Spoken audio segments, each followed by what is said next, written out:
Welcome. Hello, welcome back to Pitch and Bitch. I'm Becca. I'm Jayme. And today I'm so excited for the 5th episode of our first season on cannibalism. Today we are discussing a double bill of epic proportions. Today we are going to talk about 1991 Silence of the Lambs and 2001 sequel Hannibal. Don't know how I feel about that one. Oh, I got some feelings, but we're going to get into it. Oh, I'm so excited. How do you feel, Jimmy? Well, I've never been so up and excited about a movie and then put on the ending of it and being so confused and kind of hurt of how different they are. Emotional damage? Slightly. Oh, no. Slightly. Oh, no. How did you feel about it? I kind of have the same feeling about it. I don't love it, but I do have some fun facts as to why it turned out the way it did. So we will definitely get into it once we get there, but I understand your level of emotional betrayal. Right? I do. Thank you. I really do. It's weird. It is. It's a very strange choice, and it is both different and similar to the novel, which is kind of interesting. And this is a big old franchise that is meaty, shall we say? That is a perfect descriptor. How were you first introduced to these films? I think much like most people, because I was born the year before this movie came out, so it was already in existence like my whole life, basically. You learned about it in the cultural zeitgeist, the way most people do, where like even if you've never seen the movie, if somebody looks at you and says something about liver and fava beans and goes, you know exactly what they're talking about. Like, because the character of Hannibal Lecter that Anthony Hopkins created, Sir Anthony Hopkins, I should say, is so unbelievably iconic that it completely melded into popular culture to the point where he has actually been voted as the #1 movie villain of all time by all kinds of different publications.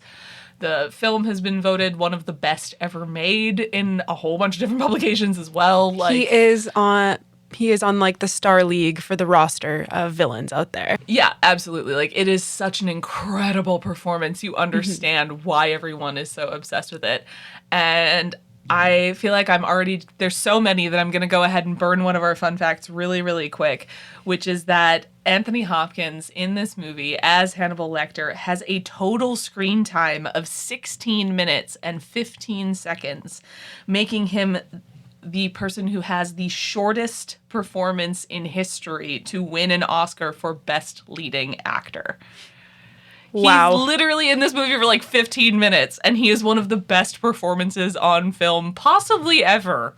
Like, that's insane. It is insane. To deliver and embody a character like that, you deserve to have that type of accolade for sure. Absolutely. And absolutely. Do you feel like Silence of the Lamb was like our Hereditary? It's like, oh, it's so scary. You have to see it. It's so weird. You have to see it. I do think so, yeah. But at the same time, I think it's so interesting because this movie to me is the perfect embodiment of the conversation around thriller versus horror. Mm-hmm. Because especially since this movie won so many awards, it won so many Oscars, it won Best Picture. Again, we'll get into it later.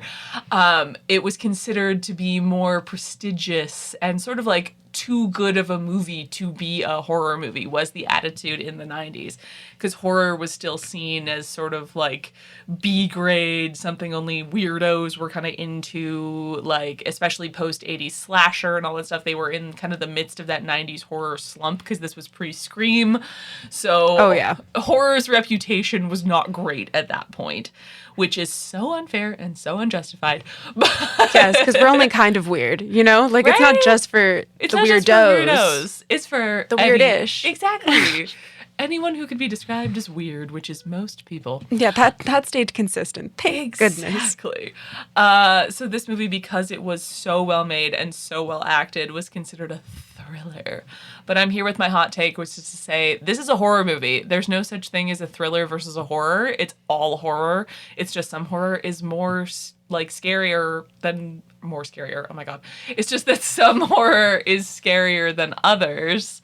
And, certain things get to certain people. Like some movies are more gory, some movies are more spooky, like some movies are more, whatever. It's all just a different part of the same genre. Oh no, this is horrifying. This is like this is a straight up gothic horror film. Are you going to be turned into a skin suit? Right? This is no.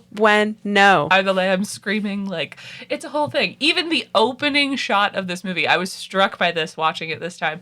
It is so spooky right off the bat. You've got these like misty, foggy forests, and it's like kind of dark, and Clarice is running alone. She's out of breath. Yeah. I'm out of breath. And your heart is racing the entire time because you don't know if she's being chased. Yes. It almost feels like she is. And to be fair, like, because it is shot from her POV fully through. Yep. And it's so, I think that's why it's hard to go to Hannibal after this, because of It just is. how well shot it was. Oh, God, like, yes. you're like, damn, this is so good. So because it's from her POV, my heart is always racing. Yep. She's always in these weird, uncomfortable positions. She is always in fight or flight. I'm in fight or flight. Right? And I do have a lot of notes about the cinematography later because it is absolutely outstanding. It is so good. And I'm going to apologize in advance if I butcher this name, but the cinematographer's name is Tak Fujimoto. Beautiful. And holy crap, it's so good. Oh you. my God. Thank you. It is incredible. Watching this movie is stunning and so effective. Exactly as you were saying, it sets you on the edge of your seat. So, you know what? Why don't we go ahead and just get right on into it? And like, how obvious. It's like Silence of the Lamb. Like, of course we're going to be stoked. It's a great movie. It's an incredible movie. So if you don't want to hear two people who like this movie talking, well, like, I don't really know why you're here. We have a part 2. You can skip 2. Yeah, and like, don't get me wrong, I'm glad you're here. I just don't really know why you're here. But like, okay, do you?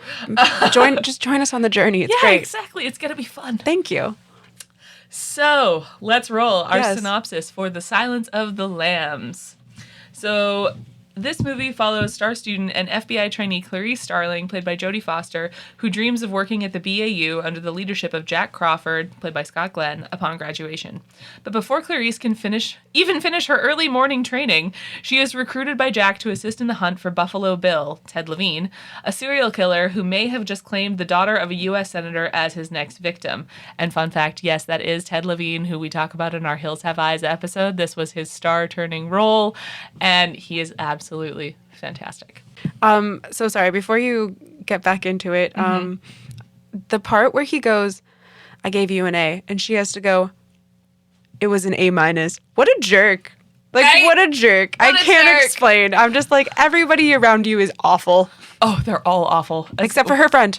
Yes. Who? I also have a fun fact about her, so we'll get into it. This is going to be a fun episode. This is going to be so many fun facts. Okay, so as we were.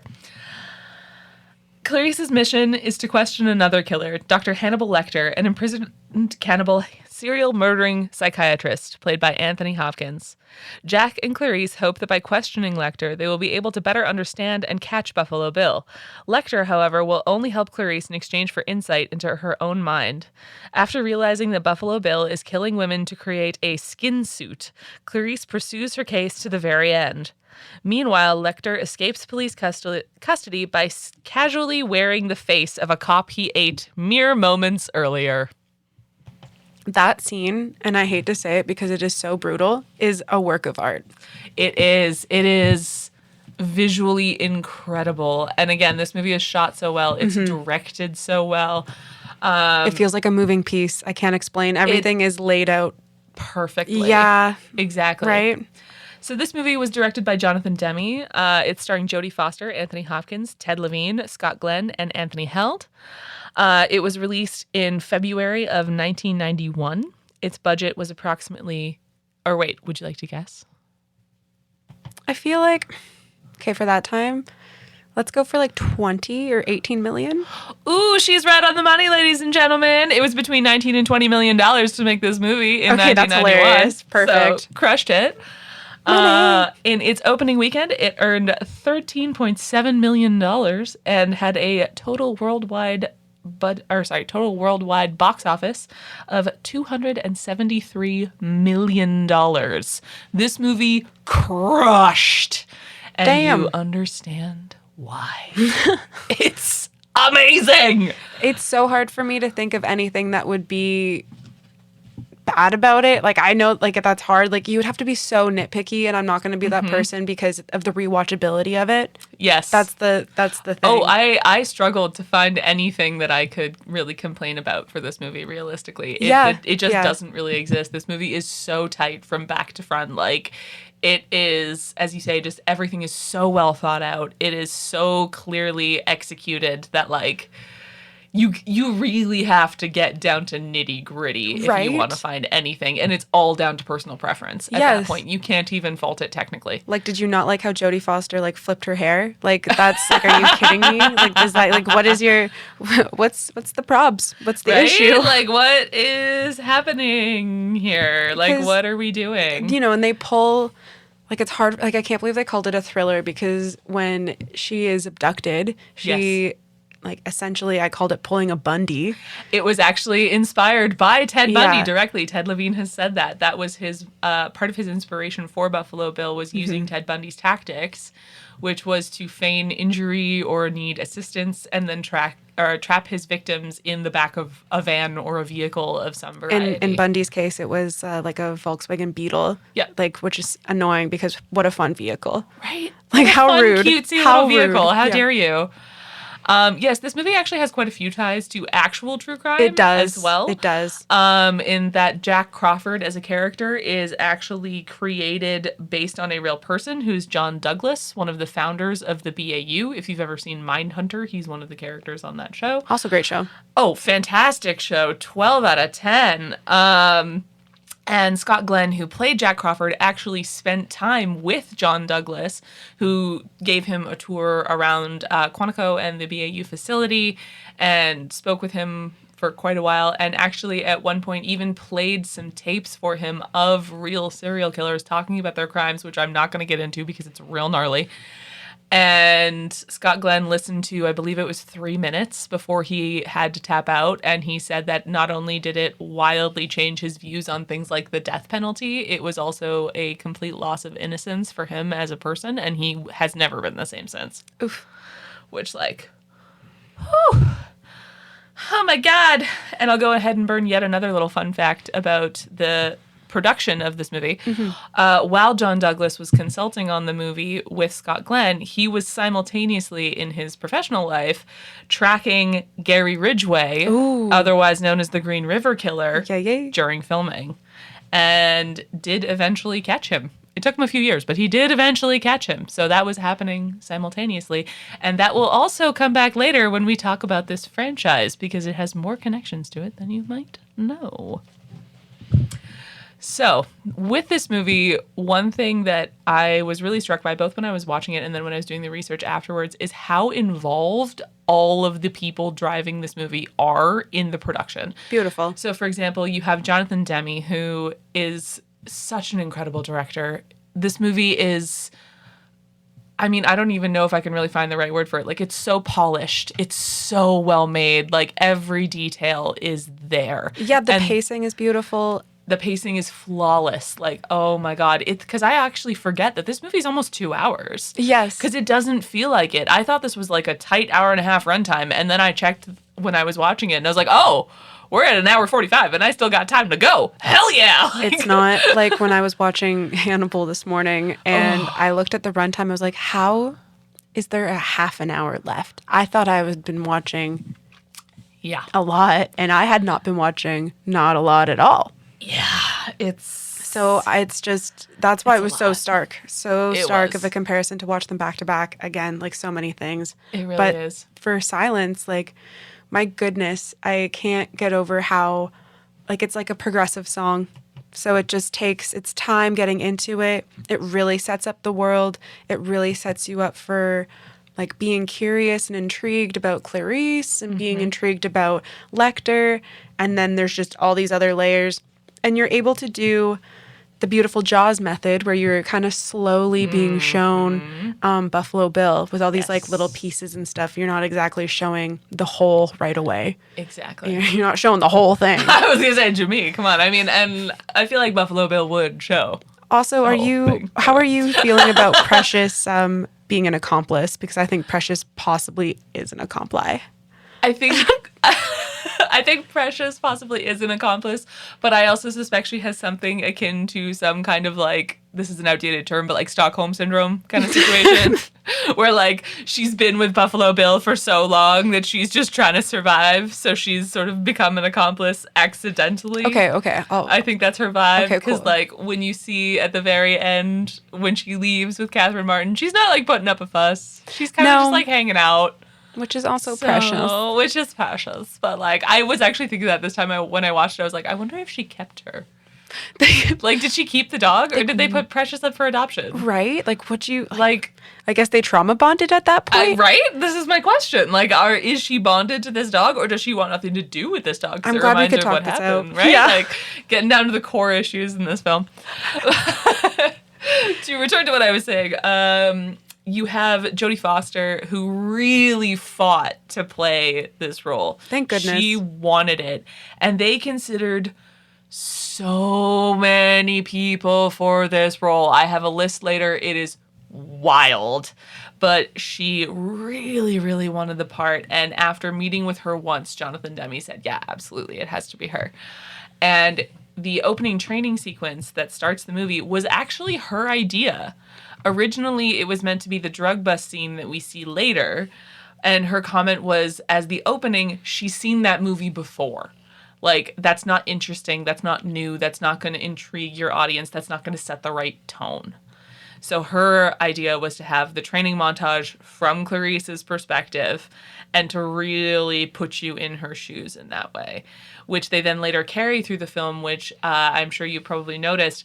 All of the other characters, and particularly Hannibal Lecter, whenever he's on screen, stare directly down the camera, whereas Clarice will stare just off to one side. I've also noticed that they never really used that many extreme close-ups on her either. No, there's only a few. There's only a few. And that's Everybody when they switch else POV gets for them. a slight second. But Yeah. all of the men are very, very, very extreme close-ups. And Yes. And it's like, all to put you oh, in Clarice's perspective. it does. Because that's how she would see these people, because they're just staring at her. But then, obviously, when you're looking from their perspective, she's not looking directly at them. So the audience identifies with Clarice that much more. Of course. And also, when Hannibal Lecter is staring you down, that's terrifying. Okay. I don't care who you are. That's scary. He was stiff as a feather. What is it? Light as a Feather, light as a board. He was light as a feather, stiff as a board, just popping out. was. Oh, hello. It's like, holy crap. But also the opening sequence is so important because it showed her as a lone wolf. It showed her strong, but it also showed like how vulnerable she is as well. Yes. And it also shows that she has like this like it shows her working hard. Yeah, like I can't she- explain it, but that like is like, hey girl, you sweat that shit right out. I feel like it shows, especially as a woman in the bureau in the 90s, that she was working twice as hard as everybody else in order to be the best. While being the office hottie. Exactly. Flip that hair, girl. Flip it. Because, fun fact, one of the reasons why the BAU was actually involved in the making of this film is they were hoping that it would help them to recruit more female agents in the 90s. Because, unfortunately, there was still a pretty gross misogynistic culture in most workspaces that was not exclusive to the FBI. That's not balanced. No. Balance. We need some balance. We need Balance. some perspective. That makes sense. Right? Like, you that know? makes sense.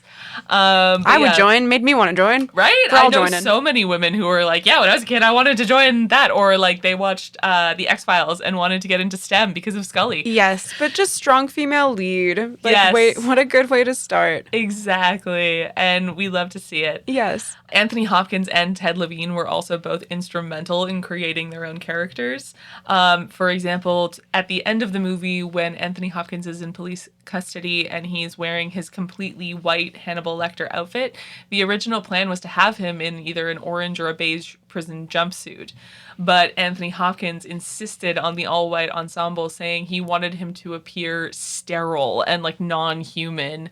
And it was so much scarier because the prison outfit would almost humanize him a little bit. And we didn't want that. Well, at especially all. with how cold he is. He is very Exactly. alien-like. He's for very sure. clinical. He's Yes, very cold, yes, always. doctor. And the brilliant Colleen Atwood did the costume design for this movie. She is incredible. She's more recently done like The Handmaid's Tale. She works with Tim Burton and a lot of other really big directors.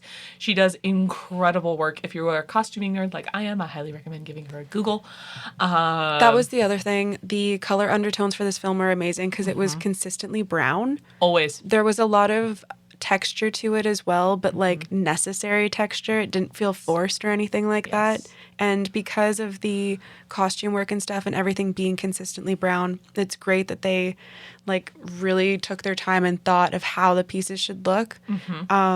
Because that's the other thing with Hannibal. You can tell it's shot in the digital era as opposed to Silence being shot on film. You can tell. Absolutely. So you have that different filmmaking quality. Like it felt very old Hollywood filmmaking with how the scenes were laid out and how they were textured like that. Yes.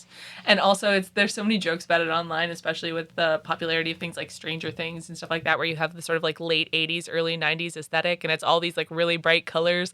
And it's really clear that you weren't alive then because you don't understand how fucking brown everything was. And for me, like everything, neutrals all the time. Yeah, beige and brown and gray and things like that. Maybe and a dark green if we're feeling crazy. If you're feeling spicy, or like a dark blue if you're feeling real spicy. What happened to all the green leather couches in the world? What happened to all the inherited leather my furniture in the world? My parents had one of each. They had a blue and then they had a green leather couch. Like it was totally a thing.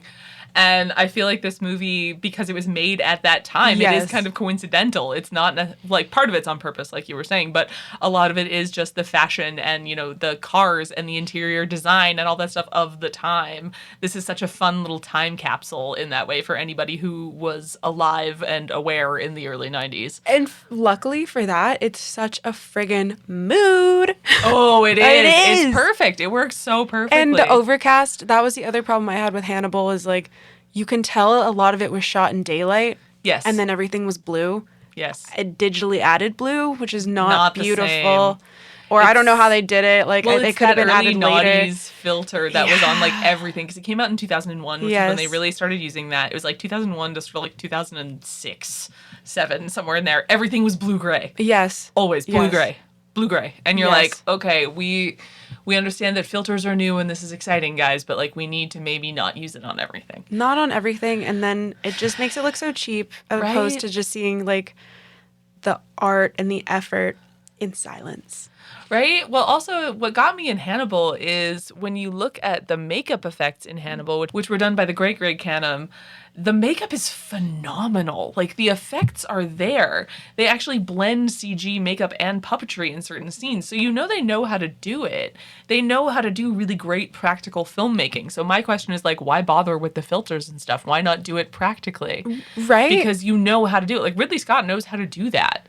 He's Ridley fucking Scott. Like, he can make a practical horror movie. It's funny because it's like watching like an art film versus a studio film. Yes. That's just how it felt comparatively. Just it's 100%. Like that's why it's such a difference. Silence is an art film with a studio budget. Yes. Whereas Hannibal is a studio movie trying to be an art film.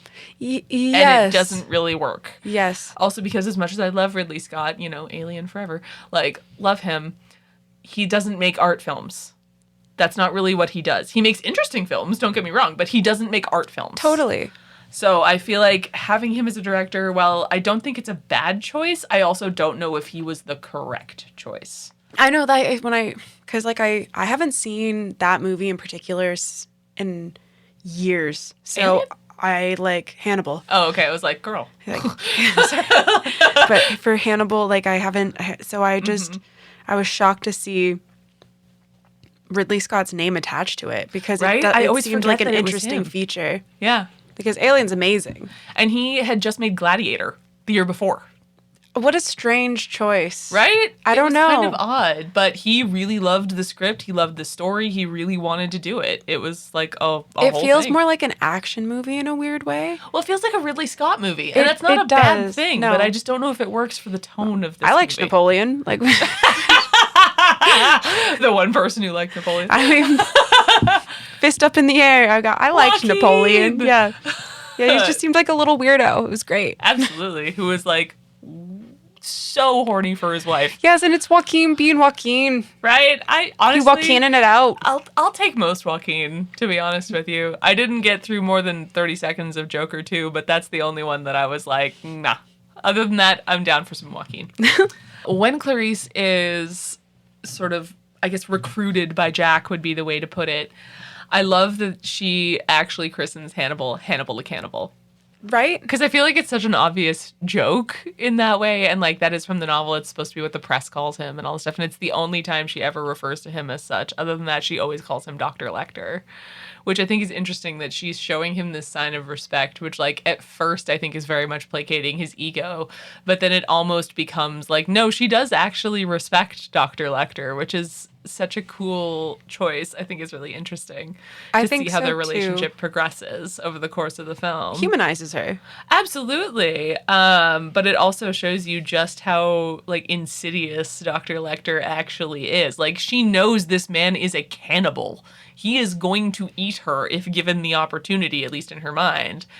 And somehow she's respecting him and like actually wants his advice and his opinions and all of these things because she can see that he's also wildly intelligent and all this other stuff. Like it's just so fascinating to me how complex both of these characters are. Yes. And how much of it is not done through necessarily dialogue. It's all through subtext and things like that and through these performances. Well, like and I think it's really remarkable. Love when good and evil come together. We do. Right? We do. Working together to take another weirdo down. Right? Another bigger evil, I guess, or smaller evil. Right? I don't know. Yeah. I don't know how to categorize that, but another evil. Same tree, different branch. And then we have Ted Levine. We're introduced to Buffalo Bill.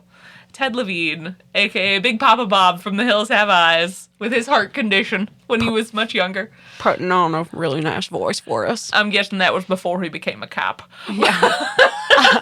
Even though he dies at the end of this movie, sorry. Yes. Damn. Yeah, Ted Levine is great in this movie, and I always kind of forget that it's him in this movie because I always think of him as being an older actor. Like, it just in my mind, he's sort of like 40 or 50 all the time. So seeing him when he's younger, I was like, oh, right.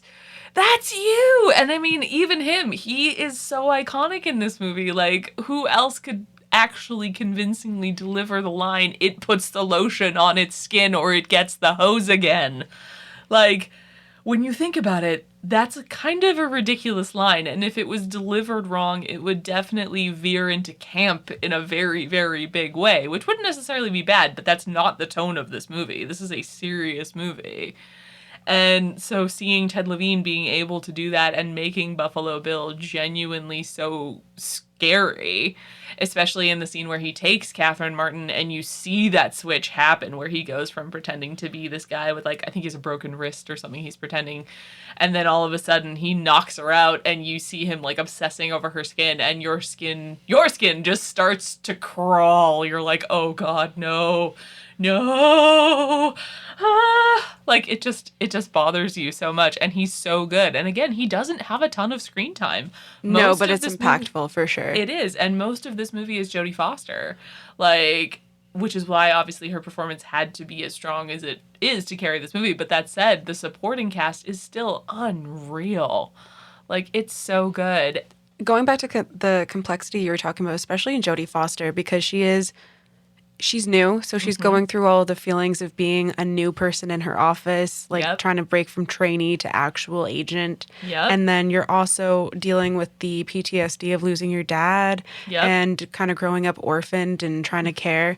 So it just adds so much complexity because she just has more to like just more to deal with. Yeah. Because then you also have the fact that she's a woman, because that absolutely 100%. plays into this plot. They even openly address it in certain scenes in terms of how the police interact with her, how Jack treats her, how he sort of tries to accommodate things around her even when he shouldn't, and he should actually just treat her like any other agent and things like that.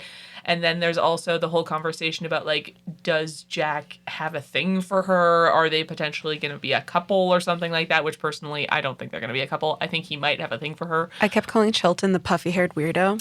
He very much is. He's also real slimy, real gross. Like, slimy men are definitely a theme through this whole 100%. franchise. But what I think is interesting is in the novels, and we'll get into a little bit more when we talk about the franchise, there's actually a real vein of homophobia going through all of the novels. So a lot of the men really embody that much more like misogynistic, sort of toxic patriarchal quality that was very present and is still very present in the world today. But they tend to, a lot of those characters tend to veer much more on that side than maybe they actually would in life. And I feel like that is partially due to the sort of underlying subtext of homophobia that runs through those books. It also just puts her in a position where she is isolated even more. Exactly. And she's completely alone. It's crazy because back to the best friend character. Yes. She really only has lines in the second half. Yep. She's only in a couple scenes. Yep. She's there, but she's not Although there. Fun fact, I recognized her. She also plays the best friend in the original Candyman. Oh.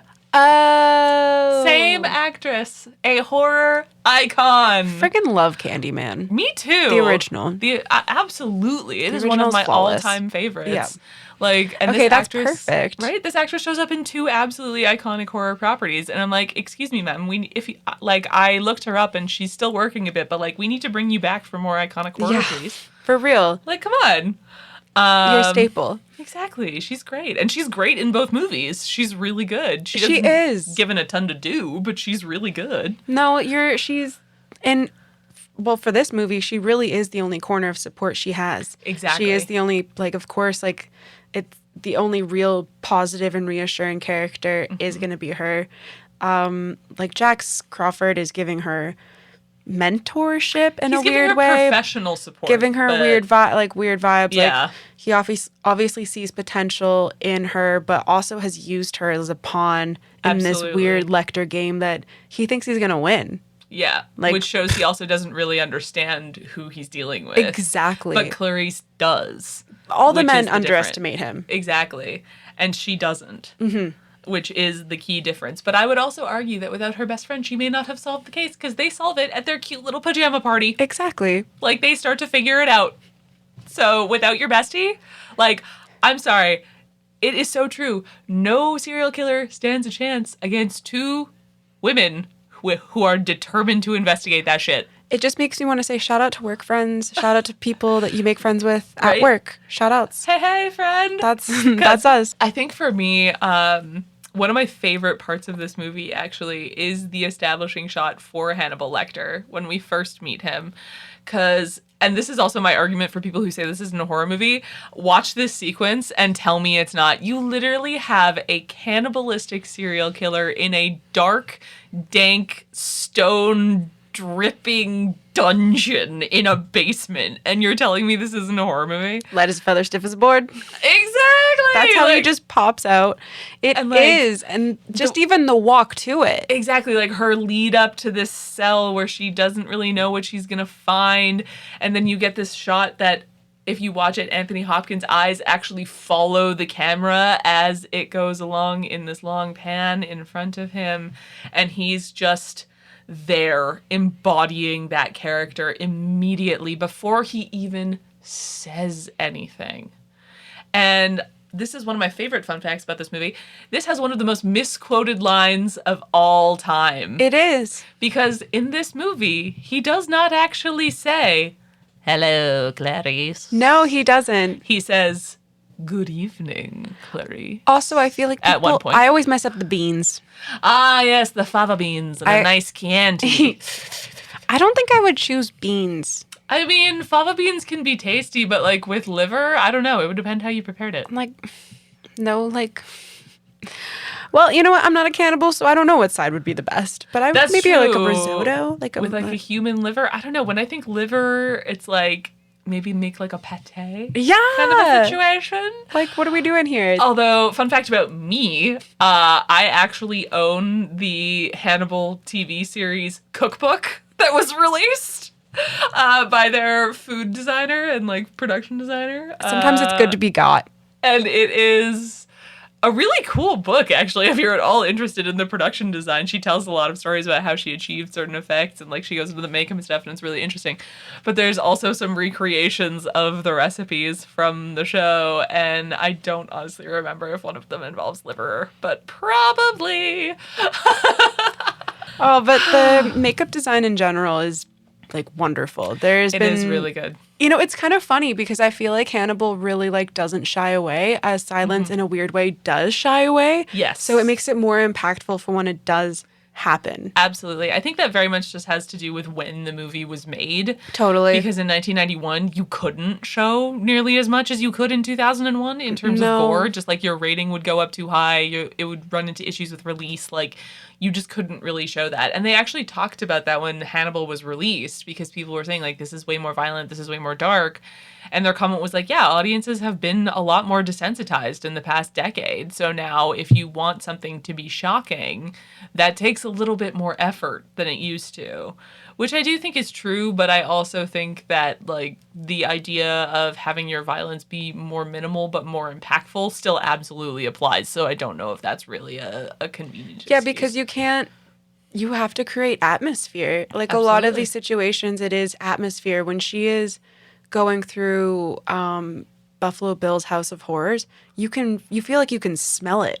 Oh, yeah. Like, the sensory experience that has been created in this film in particular is immaculate. Yes. As Hannibal, it feels kind of like how Sweeney Todd did, just like one note. You guys, like, it's not a bad movie. It's not a great movie. I know the rating for it isn't great, but it's just like, it feels like people went to work that day as if people had more passion for Silence of the Lambs. Absolutely. Absolutely. And it's shown. Like, it's so 100%. obvious. And I think you're so right, though, when you talk about the sort of sensory aspect of Yeah. this movie. Because even at the beginning in the training sequence, you've got, you know, Clarice breathing hard and doing all this stuff because she's running, and it, like, very much sets that mood. And then later on, when they are examining the body that's found partway through the movie, I actually found out about this fun fact via another podcast, Morbid Podcast, with Elena and Ash. We love you guys. Or at least I love you guys.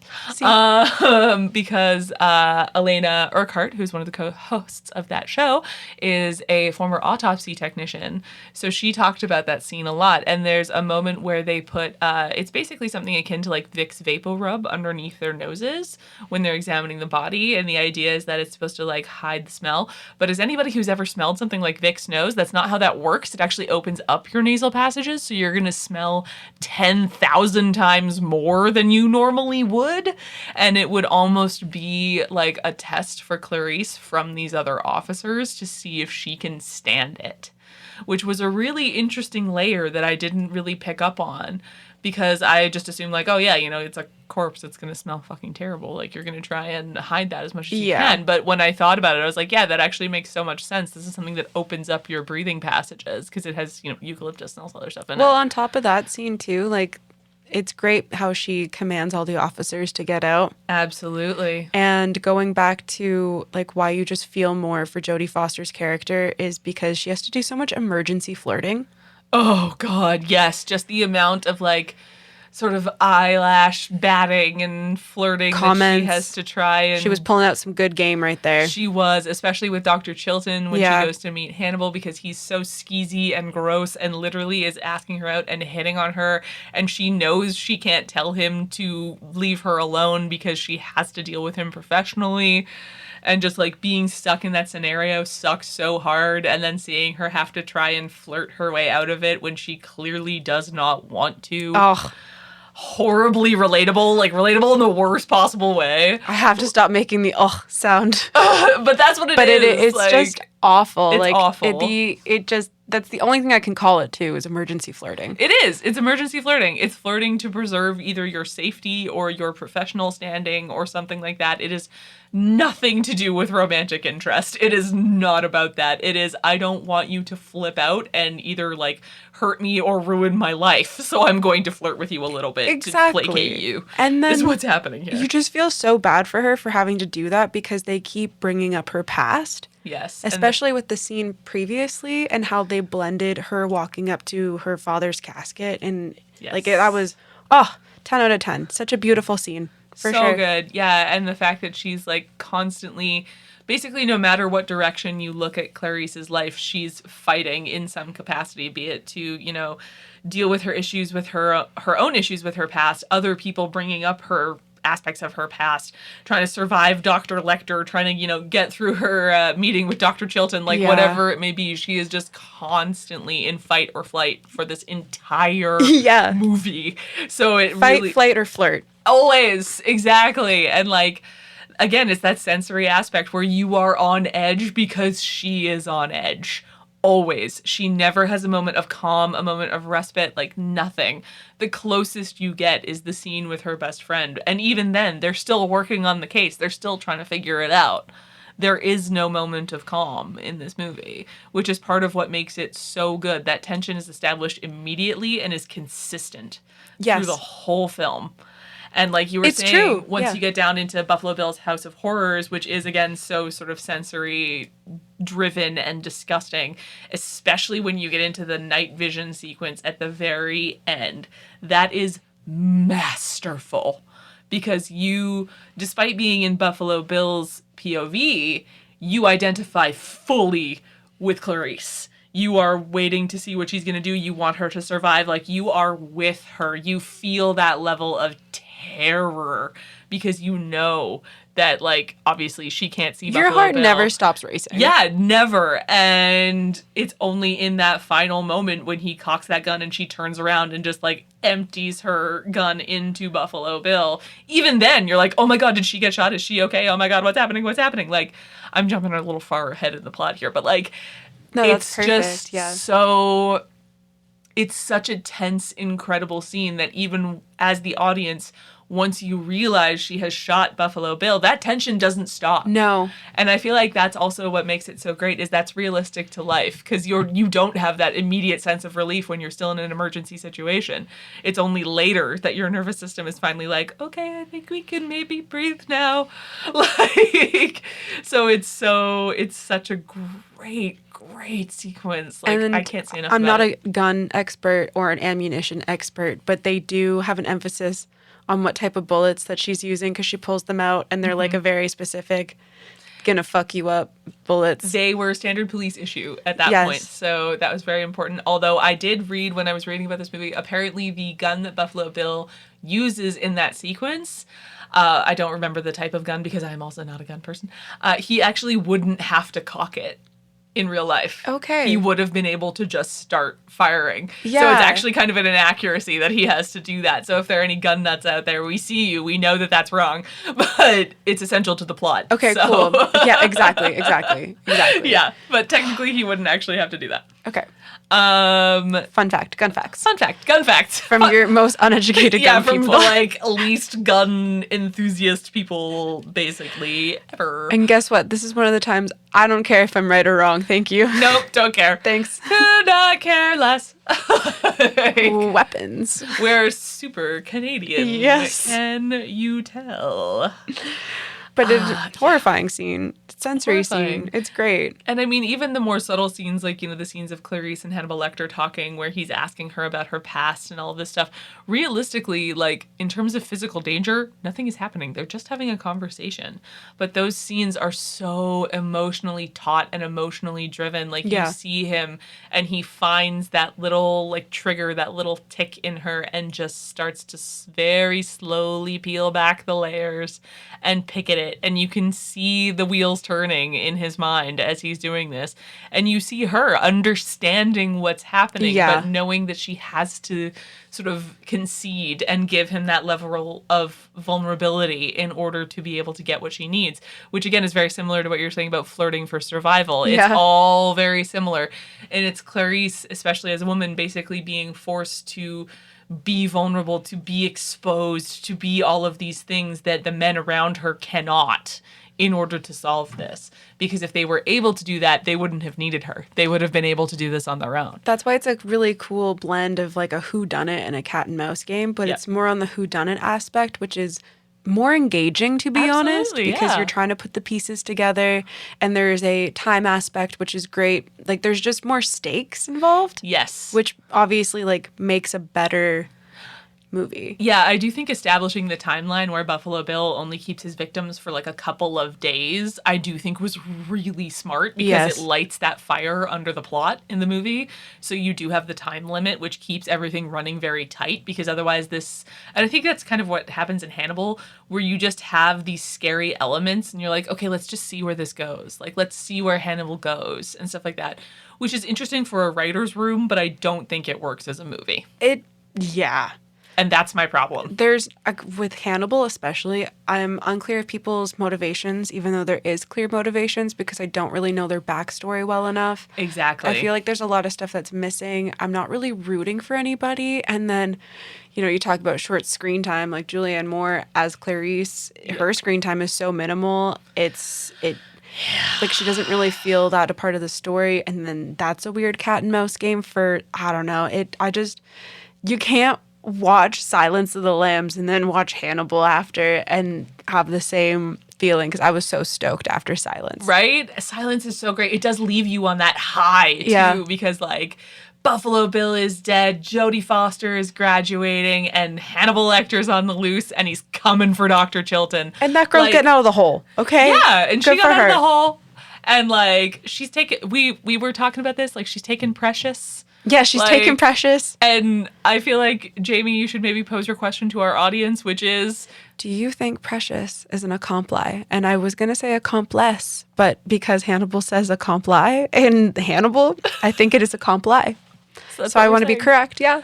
And my opinion is that Precious probably has something akin to like Stockholm Syndrome, so she's just doing this to try and survive Buffalo Bill herself because she doesn't want to be like a little fur something part of his outfit. Precious is guilty. I mean, she might be guilty, but she's doing it because she's trying to survive. She's trying to survive. She'll have minimal prison time, not maximum sentence. Precious. But also, like, did she trauma bond with Catherine Martin? Did Catherine Martin take her home? Did they put her up for adoption? These are the real questions. Is it re-Stockholm Syndrome if she fixes the leg? Like, because obviously there's a broken... Yeah, or was she lying? Reverse Stockholm Syndrome. Was she lying? Was there a broken leg? We don't actually see it. Because she's just holding her at the end. Maybe she lied. Maybe she lied. Maybe she lied and was like, yeah, she broke a leg. I'm blaming the victim here. I don't know. Well, I'm saying, like, you lie, you say anything. You have to get that out of situation. there. Yeah, so, no, like, you have to I'm lie. not judging her. You have to lie. Exactly. I'm not blaming her. She was in a hole. She was in a hole. She was literally in a serial killer's hole. Seriously, the scene when she is looking at the fingernail at the wall and like how everything is paid off. Everything is paid off in this film. Yes. It is so nice. It's just nice. It feels complete. It does. Yes. I could go on. I could literally go on. I could go on for days about this movie because you're so right. Every single thing that is set up pays off. There is nothing that is left hanging. There is nothing that is purposeless. Even if it's like a red herring, because Hannibal gives her a couple of red herrings, they are only pursued off screen. We don't waste our time with them. So they do actually only add to the story as opposed to distracting from it. Like I said initially, this is so tight from start to end. Totally. Like, it is almost flawless. Like, it was hard to pick anything like that I didn't like about this movie. Cut, like, keep, redo. It's so silly. I couldn't even do it. It's a struggle. I struggled. We'll get to it, but like, keep all of it. I struggled. Yeah.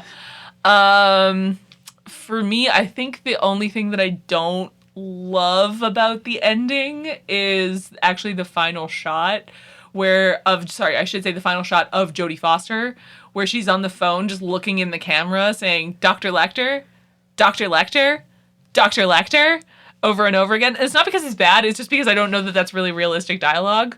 You know, you would at first, when he hung up, you'd be like, Dr. Lecter, hello? Dr. Lecter, hello? But like, you wouldn't just look into the camera going, Dr. Lecter? Dr. Lecter? Okay, that's fair. Dr. Lecter? That like, girl, is fair. are you paging him at the hospital? Paging Dr. Beat? Right. Or is it Dr. Pete? Just quoting internet trends that aren't popular anymore. But I agree with you. Yeah, like that's such a small complaint. But like, it just turns it kind of soap opera-y, where it's like, little Dr. Lecter, where are you? Dr. Lecter. It's iconic. The last shot of him walking away with his hat, right, and pursuing Dr. Chilton, who very much knows that his number is up and Hannibal is coming for him. They should have played Bad to the Bone. Right? Like what the missed opportunity. That is a missed opportunity. That's true. Oh my God. All right. So since we've been through kind of the plot of this movie, what for you was the best part of this movie? Oh, the camera work. Honestly, camera work. Camera work. I totally agree. I think cinematography, absolutely. I also think the two lead performances, like, it's not only are they each individually flawless, the combo of the two of them together is absolutely unreal. It's balanced. It's perfectly balanced. Exactly. Like, you could not have cast that better, in my opinion. Like, and we'll get in when we get into fun facts in just a moment. We'll talk about some of the casting choices, but you couldn't have done better. And especially seeing all the people who were contenders, no, these were the right choices. And that's no shade against those people. These were just the right choices. I think for me, one of the notable people, as opposed to the best, one of the notable people is definitely Ted Levine as Buffalo Bill. Like, he, I feel like, gets forgotten in a lot of the discussion about this movie because Anthony Hopkins and Jodie Foster are both so good. But I do think he deserves credit because Buffalo Bill is an absolutely iconic character. It has been parodied so many times. And you know what? It's still kind of funny. It still kind of hits. Every single time. I'm sorry. It still kind of hits. I kind of agree with you. I think because, unfortunately, his character has always kind of fallen into this realm of people being cheeky about it. It does a little something different because there is more of a sophistication with Lecter. Yes. So every time you go to like some sort of Halloween event, you have your Jason, you have your Freddy, you have your Hannibal, you know, you have your classics up there. Well, it's also because even though he is a villain, he's not the villain. Which is so trippy. Which is crazy. Yeah. But it's also I feel like it's also probably because of the controversy around this movie, which is surrounding the Buffalo Bill character. Yeah. Because it's the idea that he may or may not be transgender. Like at one point Hannibal says that he declares that he is not. However, it's very clear that this person does not necessarily identify with the gender they were assigned at birth. There is something happening there. There is some sort of identity crisis. We're not going to put labels on it. We're not going to get into it. Because I do agree. We're not those people to potentially, underdiagnose that. We don't know what's happening there. But to be fair, things have changed so much since then. Absolutely. A lot of terms have changed. A lot of like psychology has changed. So we'll give it. I think that's the only real weak point. To be fair. It does, in many ways, play into the trope of the either queer or trans villain, which is the issue that people take with it, which I do think is fair. I think that's a very fair argument to make. Yes. But I also think that within the context of this movie, especially since you have Dr. Lecter directly saying that, like, he is trying this on as a personality, it's not who he is. From a writing standpoint, they're just trying to show an othering and just trying to make it seem... make him as othered as possible, which I get. But again, that also has to do with what hasn't aged well in that sense of psychology. It's what I referenced earlier, which is the sort of string that runs through the novels of homophobia. Like, it is a feature in the novel, and I'm not excusing that, but it does make sense as to why it's there in terms of the screenplay. But his identity crisis is the forefront of his delusions. Exactly, because if you don't have the identity crisis, you don't have the skin suit, which means you don't have Buffalo Bill. Yeah. So while I understand that it could have been handled much better, I do feel like for 1991, they handled it reasonably well. Yes. Which is, like, I mean, admittedly, I am a cis person, but, like, I feel like I have seen far, far worse depictions from then and from now. So, like, this one, I will say, is sort of middle of the road. Not great, not terrible. So let's get into some fun facts. And I know there's a lot of them. There's so very many. However, we have blown through a few of them at this point. It's hard not to. Oh my goodness, Jayme, before we get into our fun facts, I almost forgot the impossible part of this conversation. Cut, keep, and redo. Oh, cut, keep, and redo. Cut, keep, and redo! Okay, well, straight up, literally, nobody can be mad at me because this one I actually, like, can't think. I can't be that picky. I will not be that picky. I will not be that rude. But literally, keep everything, cut nothing, redo nothing. Because it is a time capsule of a piece, and I don't want to touch it. You wouldn't touch the Mona Lisa, would you? True. So that is my cut, keep, redo. I know I won't do it every time. I won't do it every time, but it gave me not enough to work with on that end. That's fair. I really struggled, but I challenged myself, and I'm going to be so picky, but I got a couple of them. So cut. Somebody has to. Cut. Thank you. Ted Levine's fake nipple piercing.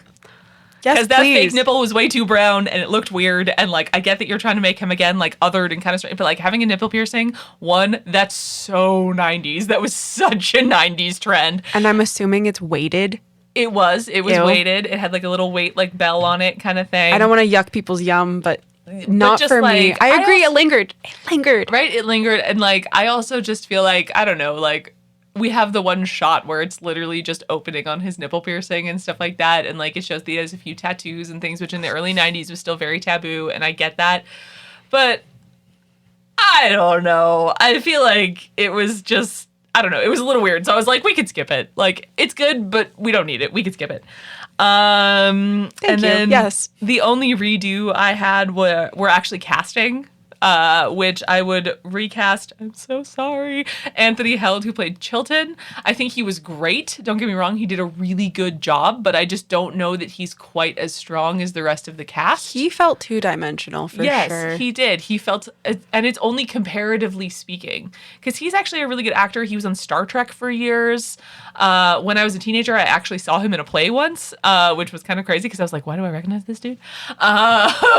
He's actually a very good actor, and I don't want to discredit him, but I do think that at least in this movie, he's not on the same level No, as that's an everybody interesting else. choice. I like that. Yeah.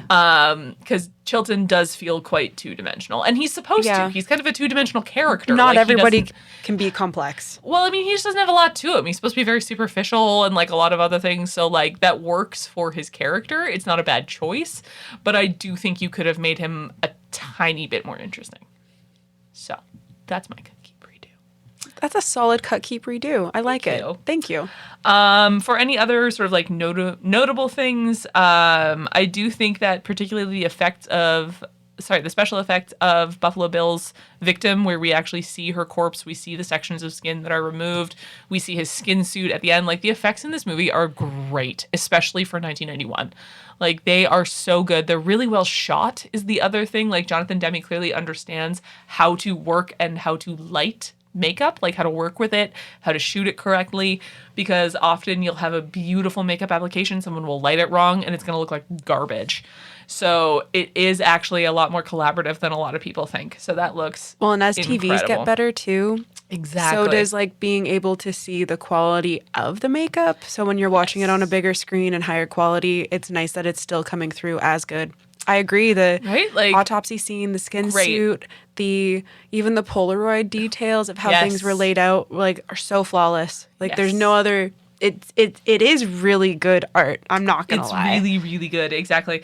And the only other thing I wrote down for notable moments, just because it made me laugh, because I was like, yes, practical queen, was when Clarice confronts Buffalo Bill, realizes who he is, and he runs into the basement. Before she follows him, she takes a second to take off her huge, bulky winter coat. I loved that. And I was like, yes! She is getting Yes! down to business. She's ready. Like, Yes. absolutely. But all I could think was also like, this is why female law enforcement people tend to wear their hair pulled back, Clarice, so it doesn't get in your face. This is the problem with the short hair. Yeah, but she flipping it around. Oh, she's flipping it around. Well, fun fact, which they did not include in the film, in the book, in that sequence, it's actually quite close, but Buffalo Bill specifically refuses to try and shoot Clarice in the head because he wants her hair.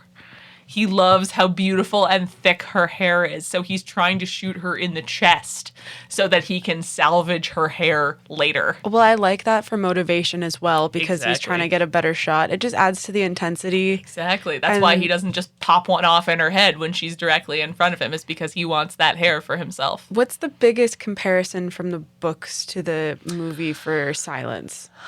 Honestly, they're pretty close. That's really good. They're really, really close. And as I say, now that we've done our cut, keep, redo, we'll get into some fun facts, which is where we'll talk about it.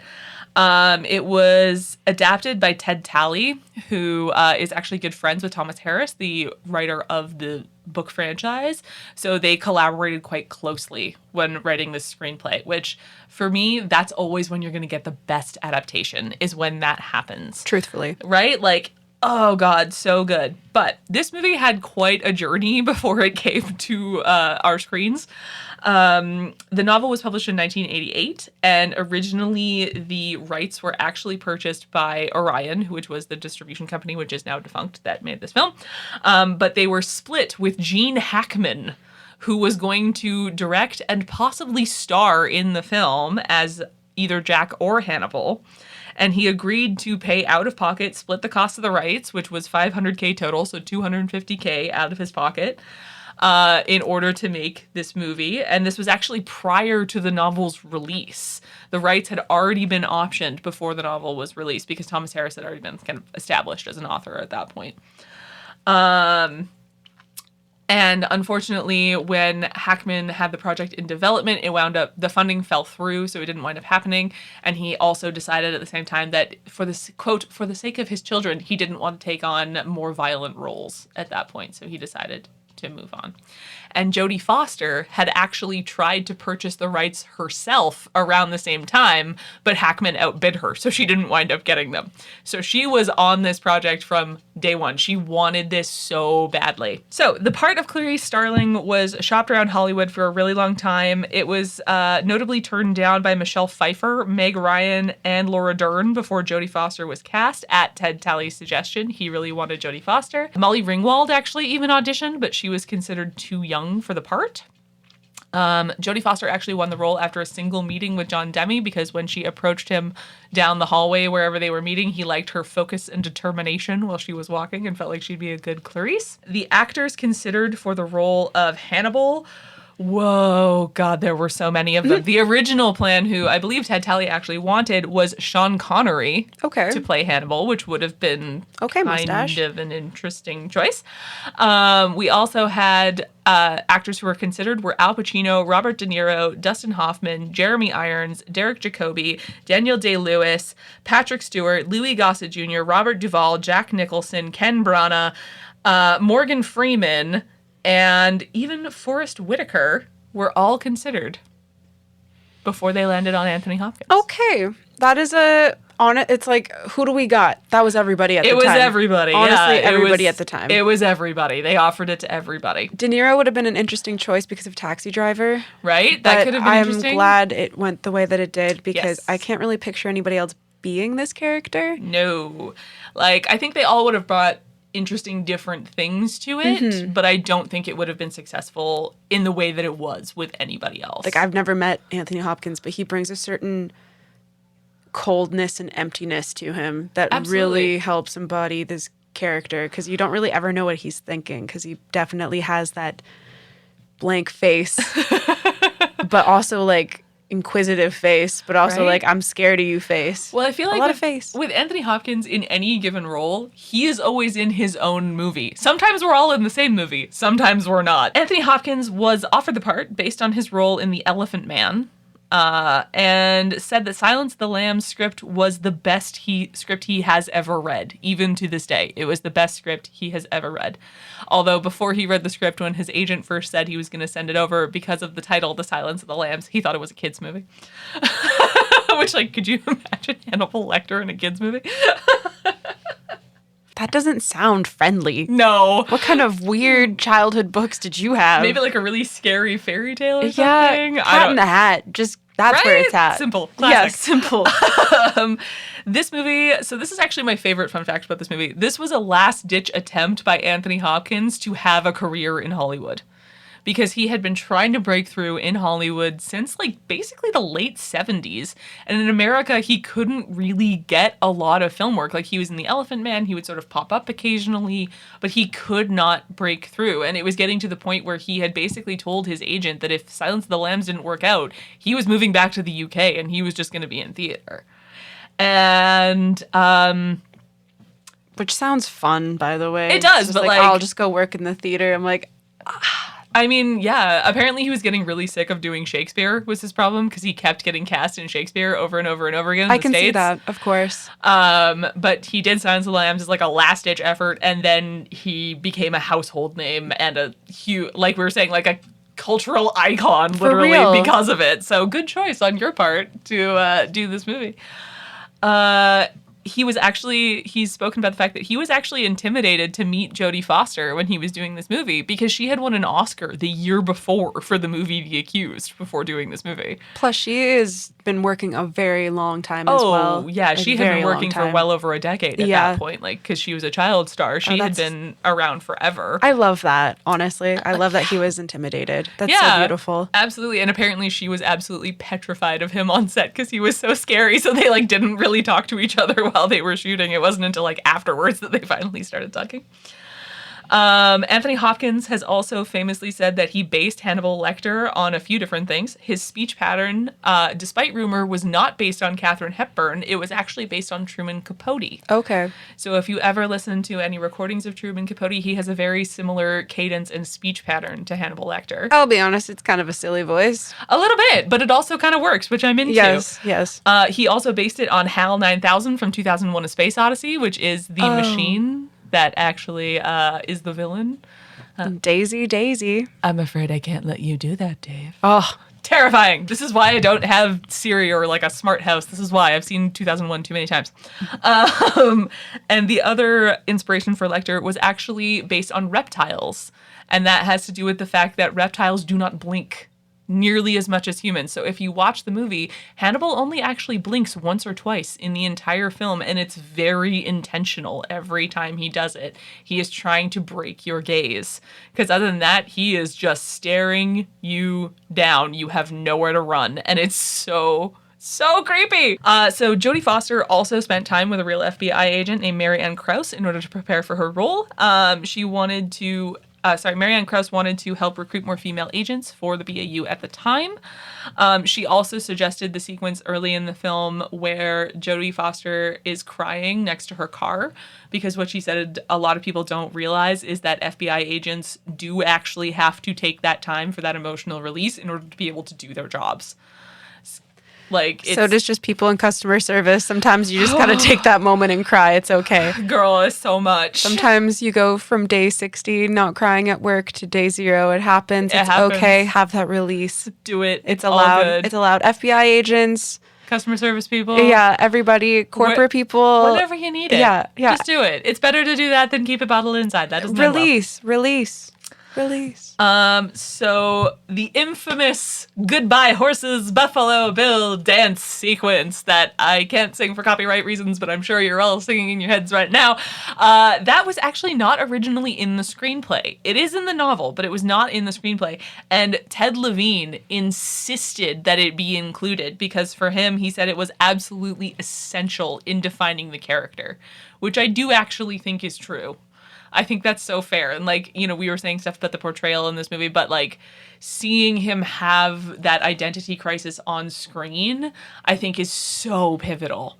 Like he's not the same villain if he doesn't have this crazy identity crisis, like you were saying. Yeah. Like, otherwise, why would he build the skin suit? And like, lucky for the film, it goes so well with the soundtrack. Oh, that soundtrack is masterful. It is. It's so good. Yeah. While the movie was in production, this is a ridiculous fun fact, but I feel like you'll enjoy it. Anthony Hopkins was actually dating Martha Stewart at the time. Martha? And Martha has publicly talked about this. This has been confirmed. This is not a rumor. Martha is hilarious. Martha is an iconic queen. What an arc. Oh, God. So they were dating when this movie was in production. And when it came out, because she went to the premiere, after seeing the movie, Martha Stewart broke up with Anthony Hopkins because she could no longer differentiate in her mind between him and Hannibal Lecter because his performance was so creepy. Well, she couldn't get past it. Okay, that's not fair, because are you bringing that voice into the bedroom? Because if he brought that voice into the bedroom, that's what I'd be like, you know what? Only once. That's all it takes. Once and you're getting dumped. Yeah, I'm like, that's too much. That's not the role play I was asking for. Right? That's way too much. Oh my goodness. As of 2025, Anthony Hopkins actually has 5 Oscar nominations and 2 wins, one for Silence of the Lambs and one for The Father, which is a movie from 2021. Roger Corman and George Romero both have cameos in this movie. Roger Corman plays an FBI agent and George Romero plays a police officer. But they are very much, especially for George Romero, blink and you'll miss it, because he doesn't have his signature huge George Romero glasses on, so he's harder to spot. The pattern on the moth's back in the original film poster is actually not the natural pattern of the death's head hawk's moth. It is Salvador Dali's In Voluptas Mors, a picture of 7 naked women made to look like a skull. Adds to the creepiness. I love it. Adds to it. And those are your fun facts. Beautiful. Beautiful fun facts. Plenty of fun facts. And there are so many more. Anybody who's like, you forgot about this. There are so many. I had to edit down. Like, there are pages and pages and pages of trivia on this movie. Pages. Well, and like also, if you wanted to lose time, you could just deep dive so far into this whole thing. Of just like what serial killers they inspired, just going back from her emotional depth. Like, there's so many things that you could just lose yourself in. Yes. When this movie was released in February of 1991, Valentine's Day 1991 to be specific, which is right. What a choice! I think that's so great. It was actually number 1 at the box office for 5 weeks after its opening. It has a 95% score across the board on Rotten Tomatoes, both critic and audiences. This movie is ranked number 48 best film of all time by Empire. And in 2011, it was actually selected for preservation by the National Film Registry after being deemed culturally, historically, or aesthetically significant by the U.S. Library of Congress. So this movie is a big deal. It is a big deal. It's a big deal. And I'm briefly going to talk about some of the awards that it's won, because this movie has a total nomination of 71 different awards, and it won 50 of them. Which, like, that's a lot. That's a good ratio. It won what's known as the Big Five at the Oscars. So Best Picture, Best Adapted Screenplay, Best Leading Actor, Best Leading Actress, Best Sound, Best Editing, Best Director. I realize that's more than 5. However, those include the Big Five. It is actually only the 3rd film in Academy history to win those Big Five, which are producing, directing, acting, and screenwriting. It also won the BAFTA for Best Actor, Best Actress, Direction, Best Film, Best Sound, Best Score, Best Editing, Best Cinematography, and Best Adapted Screenplay. Wow. So this movie swept every awards show that year, basically. And it's a horror movie. And that doesn't happen often. So we do love to see it. We do. Whoop, whoop. Whoop, whoop. So, Jayme, what was your rating for this movie? Oh, this one, honestly, 10 out of 10. Same, like, 10 out of 10. Rewatch abso-fucking-lutely. Yeah, that's anytime. The thing. Rewatchability. Anytime. It's difficult. Like, that's why a movie can get such a high ranking. Like, you can have your thoughts and feelings, but if I can watch it once or twice a year, that's a beautiful thing. It really is. Yeah. All right, Jayme, the time has come for their pitches. Okay, so I have to opt out of this one because I did a pitch for as an ending to the 2 movies. I did, like as a continuation. Yes. So my pitch, I was going to do a pitch for Silence, but I thought because technically Hannibal is the sequel, I will have to do the post for that one. So I have a pitch for After Silence, and then once Perfect. I give my pitch, we'll talk a little bit about the franchise before we get into Hannibal here. Amazing. Okay, Jayme, can I get 1 minute on the clock, please? Okay, perfect. So we have 1 minute on the clock. Becca's pitch for Silence of the Lambs, and go. With Dr. Lecter on the loose, Clarice Starling is struggling to move on after the events of the first film. She begins self-medicating with alcohol to stave off her insomnia, spending her nights researching and looking for any sign of Dr. Lecter's whereabouts. After pushing away her best friend, who I have now decided is canonically her girlfriend who she lives with because, yes, over fears for said girlfriend's safety, Clarice decides to reach out to the only other person she knows of who successfully survived Dr. Lecter, former FBI agent Will Graham, who has never truly been able to forget what Lecter put him through. Will these two be able to find and finally stop Hannibal Lecter for good? Ooh, 39 seconds. Solid 39 seconds. Oh, that's fun. I'm glad you did a pitch for Silence because it's just unfortunate how unstrong Hannibal is. And I'm not sure if that's similar to the book or what happened, but we will get into it. We will get into it. So why don't we talk about the franchise a little bit? Please, here. thank you. So, Silence of the Lambs is actually not the first film ever made in the Hannibal Lecter sort of canon, if you will. The very first one is actually called Manhunter, and it was released in 1986 with Brian Cox playing Hannibal Lecter. For Succession fans, he plays the dad on Succession. So that was the first one. And actually, if I remember correctly, the Will Graham part is played by, I can't remember his name, but the guy who played Grissom on CSI. I cannot remember his name off the top of my head. However, it is the two of them. Honestly, it's not a bad movie, but it wasn't super popular. And like, I believe Michael Mann actually directed it, if I remember correctly, which is kind of a random choice. So it didn't really make a lot of waves when it came out. Then we had Silence of the Lambs in 1991, which obviously is basically a perfect film. Then you have Hannibal in 2001. Followed by Red Dragon in 2002, which also stars Anthony Hopkins for the last time as Hannibal Lecter. And you have Edward Norton playing the Will Graham role. And personally, I think that is the vastly superior sequel. That is a deeply creepy movie. You then have Hannibal Rising, released in 2007, which is actually a prequel to Silence of the Lambs and Manhunter, which is about Hannibal Lecter's childhood and why he is a cannibal, basically. You then have the Hannibal TV show, which I am a huge fan of. That ran from 2013 to 2015 and is absolutely outstanding. You have Mads Mikkelsen playing Hannibal Lecter and Hugh Dancy in the Will Graham role. And then we have the short-lived, and I actually have not seen, Clarice TV show, which aired in 2021, starring Rebecca Breeds as Clarice Starling. Honestly, wow. Yeah, So much. So much. So much. So much. It's quite the franchise, and honestly, it's kind of all over the place. I'm shocked that they did Red Dragon last, but Right?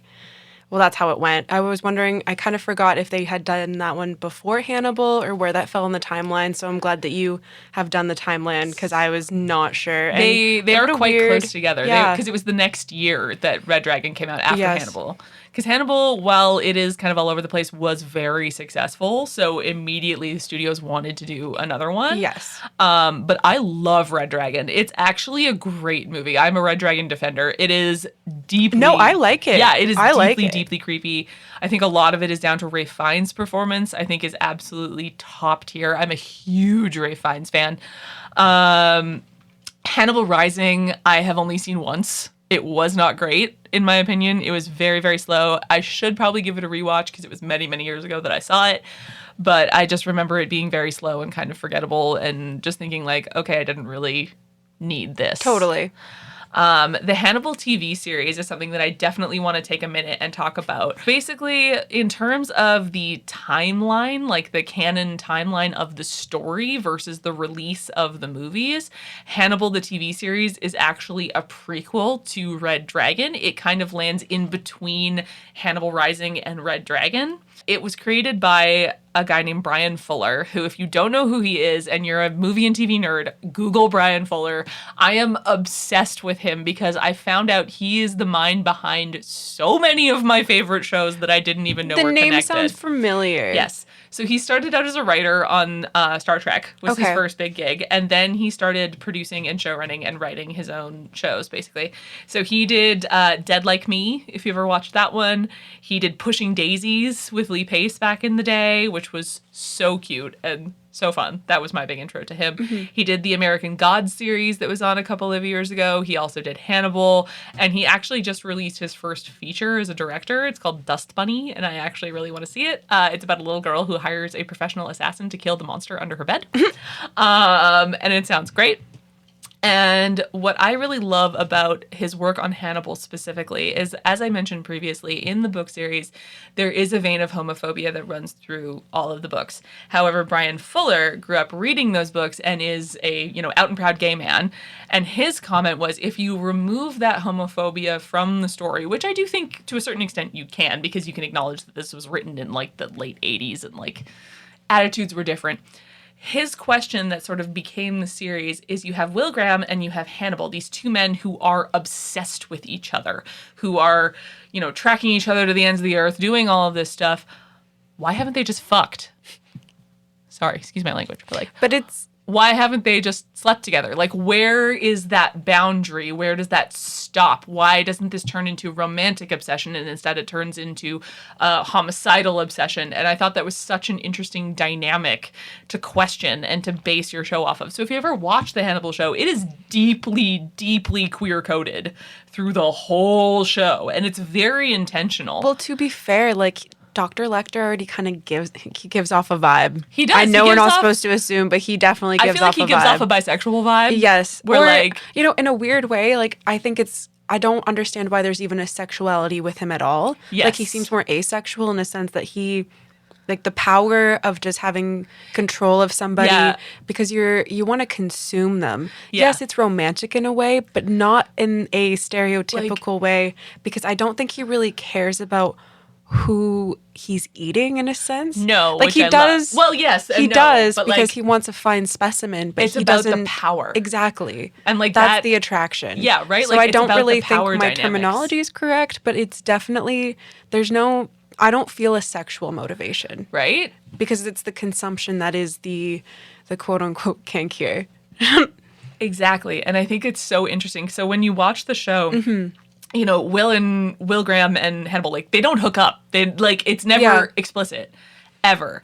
But there's always just, it's not even necessarily sexual, like you were saying, but there's just this attraction between the two of them in the broadest sense, not necessarily in a romantic or sexual sense. It's the predator and prey. There's this magnetism, this attraction between these two men. And seeing that through a slightly more queer lens, I do think is really, really fascinating. And, like, I honestly just can't say enough good things about Brian Fuller's work. He's also made some really incredible docuseries. Like, his horror docuseries Queer for Fear is one of my favorites. Beautiful.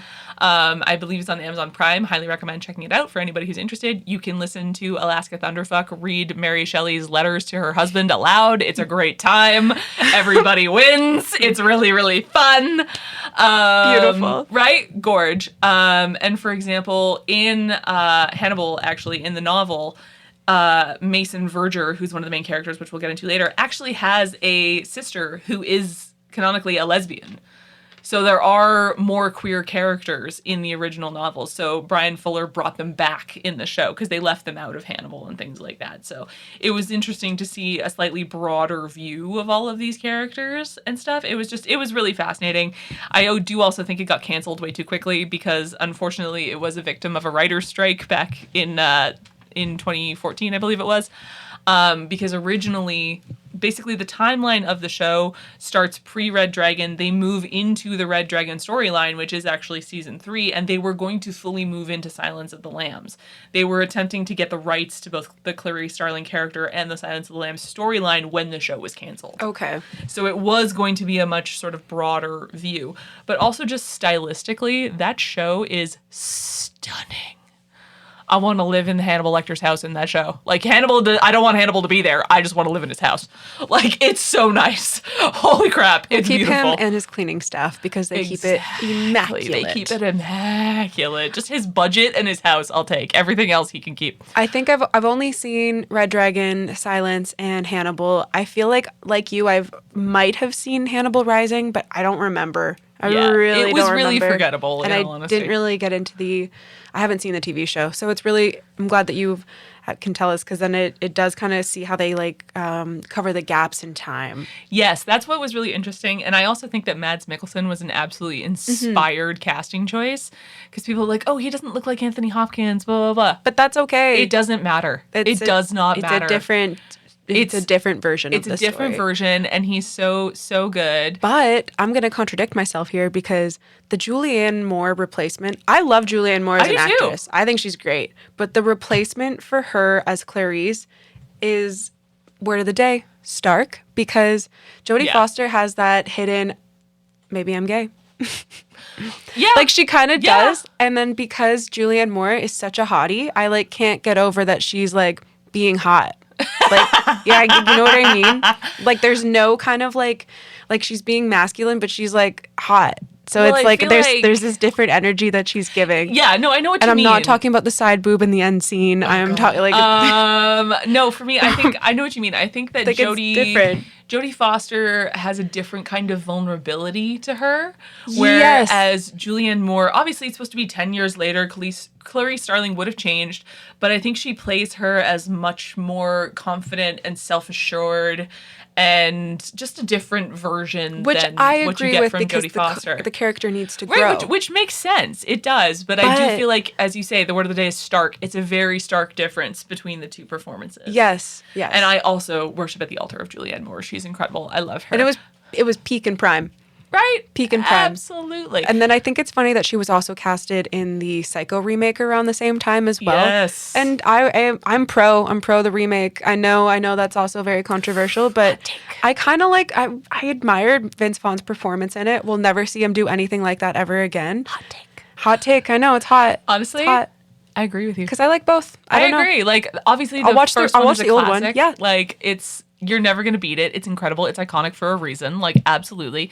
But that said, I think people kind of, like, shat all over the new one in a way that they didn't really need to. And, like, I do think that, for example, like, stylistically, I get it because it's not that interesting. It's basically a shot-for-shot remake of the original. And, like, yes, you have Gus Van Sant directing, so it's different than if Hitchcock were going to do it. But I feel like he should have gone a little more different. Yeah. Or like something it is to a make it your own. Because it is literally a shot-for-shot remake. You're just getting a different which is you're just getting boring. new actors. Yeah, which like, I get it. And the actors in it are not bad. Like Viggo Mortensen is in that movie. Julianne Moore, Anne Heche. Like, you've got a solid cast. It's not bad, but it's just not exciting. Like, it's not interesting. You're not doing anything new. No. And I think that was the problem with it. But I agree. I think that Vince Vaughn is underrated, and I would love to see him do more stuff like that. Like I said, like, we'll never get him doing something similar, which is, like, I wouldn't admire him. Like, I think he would be a good villain again. Well, I think the closest we've gotten was in season 2? Yes, season 2 of True Detective. Okay, I haven't watched that yet. Which was an absolute mess. It's not good. It is really bad. Season 2 is really, really bad. It is a mess. And it's because they were, like, recasting massive rewrites, like, so much stuff. No. Like, the creators of the show have come out and been like, this was a mess. But Vince Vaughn is the villain, and he plays sort of like a organized crime boss kind of situation. And he's actually really good. Like, he's selling it. He's doing a great job. It's just a really bad show, which is the problem, because a lot of the rest of it doesn't really make sense. Well, and that definitely, like, then that falls into the wrong time, right place, or right place, wrong time I think category. that Vince Vaughn, like, he needs a little more credit than people give him. I think he's so a better too. actor than people realize. But no, season 1 of True Detective is flawless, and I still can't believe that you haven't seen that yet. Girl, I love you. There's so much to see. It's so good, though. That was the one where I was like, oh, maybe Matthew McConaughey isn't just a walking set of abs. Maybe he can actually act. Oh, my God. And, like, it's really good. I was a Matthew McConaughey hater for a long time. I can admit it, but I've come around. Good. I've come around. Good. And it was True Detective that made me come around. So I can highly recommend it. He seems like a good time guy. You know? Right? I can't. I don't know if I love him as, like, a person, just because I feel like he's very nice, but he would probably irritate me in real life. But as an actor, you have my respect. So just before we get into Hannibal, the one thing I am going to do for anybody who's confused is I am going to list the franchise in timeline order as opposed to release order, so it makes a little bit more sense. So, and also, I'm sorry, I'm not going to include Manhunter because it is kind of considered separate from the franchise, and it also just repeats a lot of the same stuff, so we're not going to go there. Okay, so in timeline order, we have Hannibal Rising, Hannibal, the TV show, Red Dragon, The Silence of the Lambs, Clarice, and Hannibal. Perfect. That's Perfect. it. On that note, let's talk about Hannibal from 2001. Yes. Directed by Ridley Scott, starring Anthony Hopkins, Julianne Moore, who replaced Jodie Foster, Ray Liotta, and Gary Oldman. The budget for this movie, would you like to guess? Okay, I'm good for this one. Let's do maybe 30 million. Oh, not even close to me. Oh, please say it's less. The budget for this movie was $87 million. Okay, Italy. And 20 million of it went to Anthony Hopkins. It was his largest salary to date. Okay, get that bag. Because, I mean, if you're going to bring back Hannibal Lecter, you're getting that bag. Yeah. Because this was the second Hannibal Lecter movie that was released within this particular version of the franchise. So to get him to come back was a big deal. This movie made approximately $58 million in its opening and had a global taking of $351.6 million. Didn't do bad, but No. what was its longevity though? Not great. Okay, see? Not great. So this movie, honestly, before we get into the story, we'll just talk about some of the other stuff to do with it, just because the story is kind of weird and doesn't make a lot of sense. No, it doesn't. So this also came out in February, but in 2001, it was the 9th of February. It was actually the third biggest weekend opening ever, behind Lost World, Jurassic Park, and Star Wars Episode 1, Phantom Menace. Wow. So this movie dominated in its first weekend. It absolutely dominated at the box office, which makes sense as to why Red Dragon was then immediately made the following year. However, the movie didn't really get that great of a critical or audience reception. It was very mixed, mostly due to what people said was a lack of chemistry or connection between the two leads. And when that is the driving force behind your first movie, you're going to notice if it's lacking in the second one. Like, unfortunately, that is just, like, your movie's kind of doomed. You're not rooting for anybody. No, exactly. Like, even though you know these characters and you potentially love them from the first movie, you're not really rooting for either of them. No, there's not enough. And Julianne Moore's not on the screen enough for me to care either, because it's like, I don't know who I'm supposed to care about. Exactly. Yeah. So, on that note, I assume you had seen this before? Yes, I actually have. Yes. I watched it like decades ago, and I remember watching it like you're just so grossed out by the ending scene, and I think that's the only thing I remember. And then as I was watching it through, I remembered right. I kind of remembered the disembowelment scene until like I saw it. You know, no good. No good. Like the makeup actually, like honestly, like I'll say something positive. It was pretty good. It's just, this was definitely a show and no tell at all. Or like just like and tell, because of really going off of how gross the guy's face was. Yeah, I've also seen this a couple of times before. Like, I think I saw it as a teenager and then probably once in my 20s, because, you know, you're like, oh, I'll give it a second shot. Yeah, it's okay. It's all right. I think this was my second shot, and I'm like... Yeah, I think this is my third. Which for me is like not much. I'm a serial rewatcher of movies, so like Same. That's like not really That's that not many. A good thing. No, exactly. So let's get into the plot here. 10 years after the events of Silence of the Lambs, we find Dr. Hannibal Lecter, cannibalistic, mass-murdering former psychiatrist, living in exile in Florence, Italy as the curator of an art museum, Dr. Fell. Despite successfully evading authorities for years, the string of bodies left in Hannibal's wake is beginning to catch up with him. Meanwhile, having just had a failed mission, FBI agent Clarice Starling, played by Julianne Moore, is falling from grace. Her colleague/rival, Paul Krendler, played by Ray Liotta, upset that Clarice has refused his advances, conspires with Lecter's only surviving victim, a wealthy child molester named Mason Verger, played by Gary Oldman, who was paralyzed and disfigured by Lecter years earlier, to have Starling assigned to the Lecter case as bait so Verger can finally enact his revenge.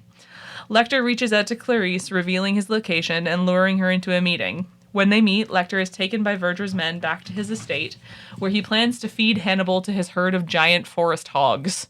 Clarice attempts to intervene and free Lecter, but is wounded in the process. Meanwhile, Cordell! Meanwhile, Mason Verger and his goons are devoured by the pigs. Lecter sedates both Starling and Krendler, taking them inside for his own style of dinner party. Yeah. After dressing Clarice for the occasion, Dr. Lecter opens Krendler's skull, fries up part of his brain, feeds it back to him in an effort to impress Clarice. She attacks Lecter, who overpowers and kisses her as she handcuffs their wrists together. As Lecter raises a cleaver to maim her and free himself, we cut to Clarice approaching the police, that's very hard to say, with both of her hands attached. And then we cut to Hannibal on a plane, feeding a little boy chunks of Kindler's brains while encouraging him to try new things. Excellent synopsis. Thank you. That's pretty good considering it feels very all over the place. Even that description felt all over the place. It's very hard movie to is all over the place. Yeah, it is. Like, it really is. So I'll quickly burn a fun fact. This movie, before it was made, actually had 15 different script iterations. I have to ask, do you know, I didn't look into it, so what was the writing process for this adaptation? So, basically what it was the Silence of the Lambs, so the first really successful movie in this franchise, was adapted by Ted Talley, who's a friend of Thomas Harris, right? the And author, you got that, which was great. Ted Talley actually refused to come back for this movie because he felt like the content was too much, it was too grisly, and that's direct from the novel. That's not unique to the movie. Totally. He felt like the content of the novel was too much, so he didn't want to come back. So it wound up being written and rewritten over and over and over and over again by a ton of different people. Jodie Foster was actually attached to be part of it for 15 different iterations of the script. And when they finally had the one they wanted to go to camera with, which followed the original ending from the novel, which is where Lecter actually overpowers Starling and convinces her to become his lover, and they run away together. Jodie Foster said, absolutely not. That is a betrayal of this character, and I'm not going to do it. And she walked away. Julianne Moore signed on. They then rewrote the ending again, and Jodie Foster actually said that it was too late. She wanted to come back after they changed the ending, but they had already started production, and she couldn't. Reshoots, baby. If you got the money, do those reshoots. And you got that money. And this is us being like, we like Julianne Moore. Oh, Julianne Moore's amazing. But if I wish you can't separate these movies either, so you can't, it's really hard for me to, which you should be able to sometimes, but because there's such a stark difference, I can't have the same emotions towards, there's no vulnerability, there's no, she has a very strong, headstrong, beautiful character, and it's just so different. It definitely feels, again, more like an action movie. I was just going to say, I feel like I wonder how much of that comes down to direction versus Julianne Moore's choices. I agree. Because I do think it's a combo of the two. I think that Ridley Scott is a wildly different director to Jonathan Demme, who also refused to come back for this one because he didn't like the script. I think they're so different that unless Ridley Scott had been willing to really kind of go off left field his own way, which he didn't do. Yeah. If he had done that, I think that would have been a little more successful. Whereas this, because it's part of a franchise and they're trying to tie it to the original and they're trying to do all this stuff, it just doesn't work. Yes. We talked about this in our Hills Have Eyes episode. I'm kind of a person who, if you're going to do a sequel, if you're going to do a remake, do something original, do something different, make it interesting. It felt very studio. Yes, this movie felt very studio. It felt very pump out a sequel, even though it was 10 years later. It's Ridley Scott. Right? And This it's Ridley is Scott. confusing. Again, he's an incredible, iconic director. Yeah. But it just doesn't feel right. No, it just feels doesn't. it feels like you're giving me Ripley. Right, as when you have that sort of standard, if you will, of Alien, and then you look at this movie, you're like, if it works, it works. I mean, you try to kind of force it. You kind of forced it into this one in a weird way. You know what I mean? But apparently Ridley Scott was really passionate about this project. He was really into it, which I don't know. I wonder at that point, was it a studio not being willing to tell him no? Was it a studio constraining him? I don't know what that aspect looked like. Maybe free reign for sure, just because of the trust. Right? It could go either way with a movie like this. It's still, as much shit as I'm talking, it's I mean it as, it's a good movie. It is still good. People are still putting in effort and things are done. It is so difficult to have them be so different. Yes. I feel like you're spoiled in a weird way. Absolutely. And I feel like Anthony Hopkins isn't even really being Lecter in a weird way. No, not at all. It doesn't feel the same. No. It doesn't feel cohesive. The only time I really feel like he's being himself is when he is talking to the inspector's wife at the opera. Yes. And I feel like that's kind of yes. shining of his old character. Or not his old character, but the character he was playing more of in The Silence and comparatively to this the one. original Lecter. Yeah, it just seems to have more of an oomph, an air, what are they saying? Aura. Right? A vibe. It has a aura. vibe. Yeah, like there's Yeah, I totally agree. Like it feels like the whole tone of the movie is very different. Like it's much more all out horror. It even verges into like camp a little bit, although I do think that's kind of accidental. I think yeah. Especially because it feels like James Bond evil villain Right? and like Mr. Verger. It feels much more heightened, Yeah. but in a less realistic way. And because I think of the time that it was made, we are definitely being a bit more flashy. So Yeah. the quote of being like, we're trying to show a desensitized audience, it's like we still need buildup. You still Yeah. need some sort of progression. That's why Silence feels operatic. Yes. That's why Hannibal feels like a action movie because of the beats, because of the shots, The like pacing. everything. Yeah, the pacing. Pacing made me sad. It's all over the place in this movie. It Yeah. is not good. Yeah, and I And the don't runtime like is anybody. too long. It is. It's true. It is. It's too long.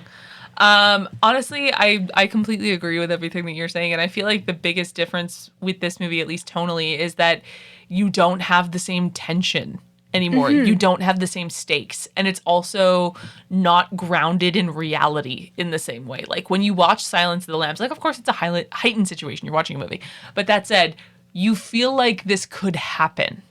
It feels real, Yes. even though it's heightened. Yes. This does not feel real. Hannibal No. does not feel real. No. I don't believe any of this. I don't believe that Hannibal is disemboweling police officers and throwing them off of balconies and doing all of this stuff.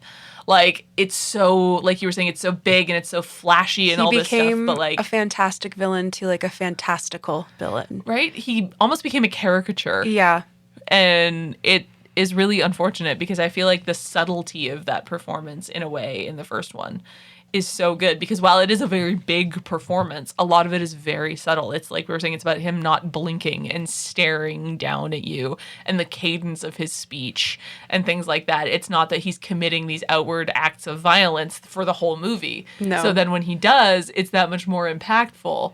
Whereas in this movie, he's kind of just going for it. Yeah. And it makes it way less interesting. And like it's frustrating because like there's some really cool set pieces like the Mr. Verger's home. I do like the pig element. It's very Yes. Robert Pigden. It's very I was like just I'm gonna gonna say, crush your and bones. Fun fact, they're Canadian pigs. They're Canadian pigs. They Oink, purchased them oink. from a farm just north of Winnipeg in Manitoba.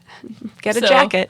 True crime fans, if you are not familiar with Canadian true crime, if you want to ruin your whole week, Google Robert Pigden, and it will make this movie hit a lot harder, or Yeah. any movie involving pigs Yes. will hit a lot harder. And if you're not a true crime person, don't Google that. It'll ruin your whole week. But there's Up just to your discretion. Yes. But solid references here. yeah, Solid. absolutely. But maybe I don't know if that like obviously I'm not sure if that crime existed when he wrote the books or not. I don't think people no, because the books were written previous. So while arguably it was probably happening, people didn't know about it. However, this movie does actually have an interesting true crime connection Okay, as cool. well, which is that through the scenes in Florence, one of the Italian police officers, whose last name is Pazzi, played by Giancarlo Giannini, I apologize. He talks about a case that with the killer who he refers to as Il Monstro. And they sort of vaguely reference it through the movie, and in case you couldn't tell, Il Monstro means the monster in Italian. And this is actually a reference to a subplot that was filmed but never wound up being used because it was considered to be like too complicated. It just kind of like, fuddled up the movie. But in actual fact, Il Monstro di Firenze, which is the monster of Florence, was a real serial killer in Florence during the 1960s through the 1980s. And Thomas Harris was actually in Florence during a court case that concerned the matter, and that's where he got the inspiration for Hannibal Lecter. Okay. And he also met Niccolo Caponi, whose ancestral home is featured when Lecter is in Florence under the guise of Dr. Fell. Okay. See, that's fun and layered and cute. Exactly. So like kind of a fun little meta reference Yeah. there to a real killer, which is kind of Well, it adds to the horror elements. exactly. It really does.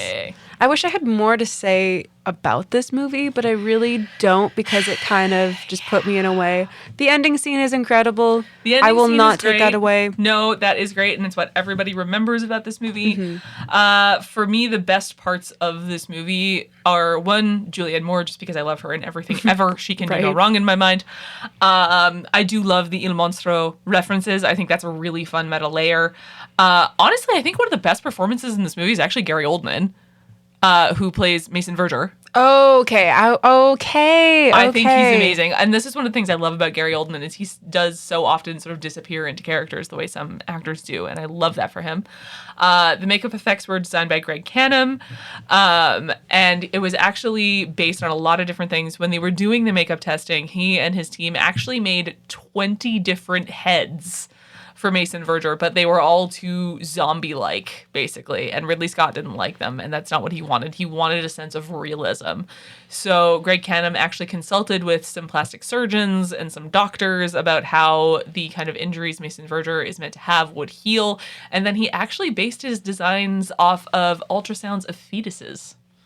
So That's his face is meant to interesting. look almost like a fetus to give him like Ridley Scott talks about giving him a sort of false air of innocence because he is a, child sex criminal in this movie. Yeah. He really wanted to sort of create a weird discomfort and dichotomy for the audience, which I do think is kind of an interesting choice. Which, like I don't know if it fully pays off, it's but I think it's effective interesting. because it feels gross every scene that he's in. Yes. And that Yeah, his lack sounds of that lips. he makes.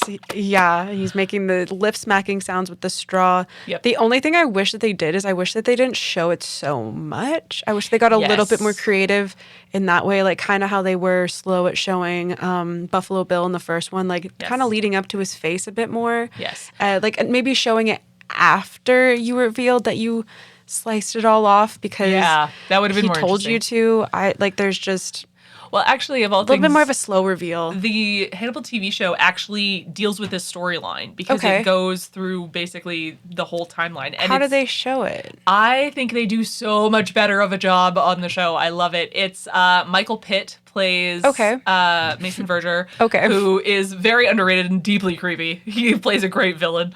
And the scene in question where he actually does carve up his face, you see his interactions with Hannibal, where Hannibal drugs him with this like crazy hallucinogen. So he's so far out of it, it's just not even funny.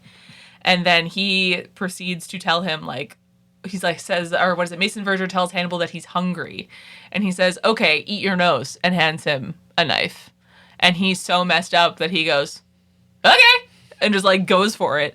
And meanwhile, there's a scene happening between Hannibal and Will Graham, and you just kind of have Mason Verger in the background taking slices off of his own face and feeding them to Will Graham's many dogs, which is a feature in the show. It's nice when you have a mini series because some of the details that get lost or the buildup does get lost in film because you really are Exactly. trying to keep to such a tight storyline. Exactly. So I'm glad that that's how they expressed it because in Hannibal it does feel so like okay. Yeah. And then it becomes a character, so it doesn't really it loses its oomph.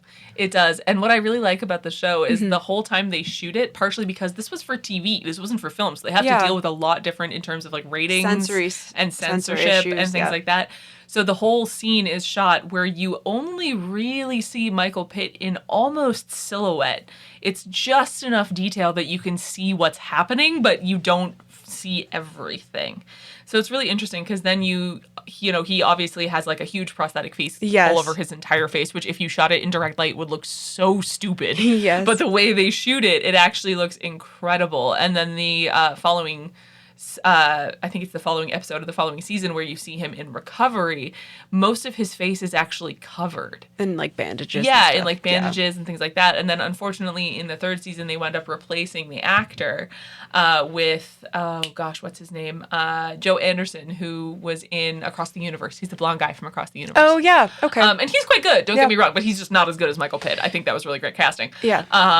And his face is much more like the Mason Verger face from the film. Mm-hmm. But again, again, a lot of it is covered. Like, more than half of his face, like the lower half of his face, is covered for most of his appearance. So when you do get that final reveal of what his face actually looks like now, it's a lot more impactful.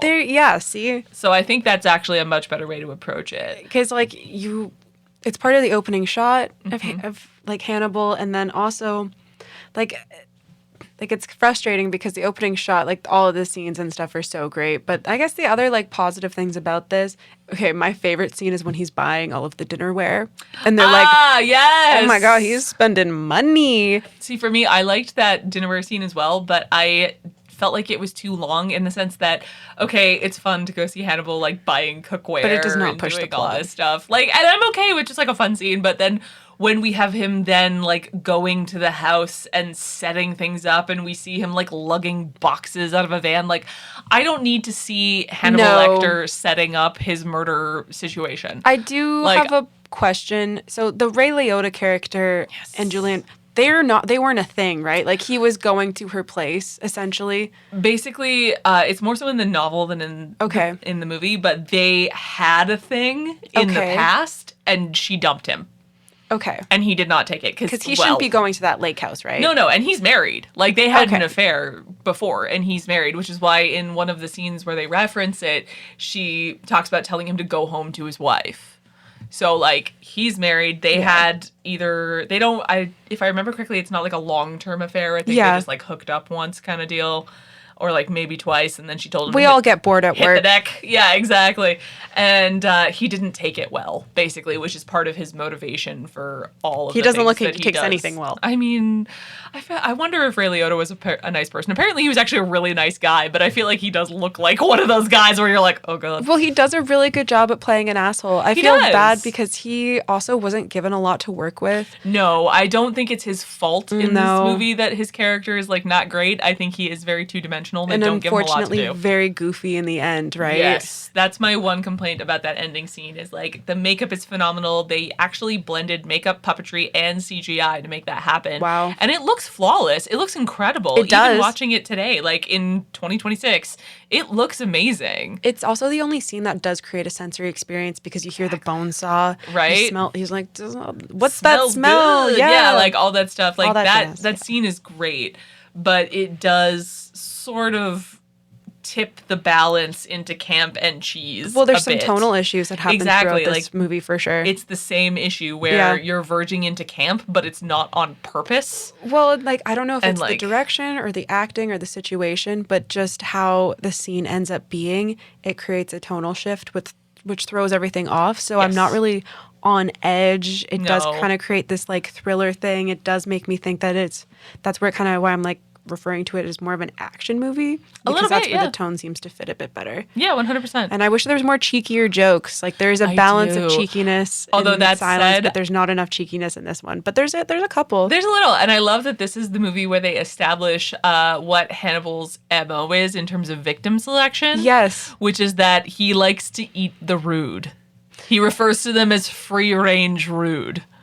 And again, that's the whole sort of thesis for the Hannibal TV series is eat the rude, which I think is so great and such a fun character choice. Well, and, like, in a weird way for him, it's a cleansing. It is. Like, well, that's what it always is in, like, most of these movies is some kind of metaphor for societal cleansing, except Hannibal takes that to a very literal place. Although one thing I do think is kind of the worst about this movie, and it's such a small thing, why is Hannibal wearing so many fedoras?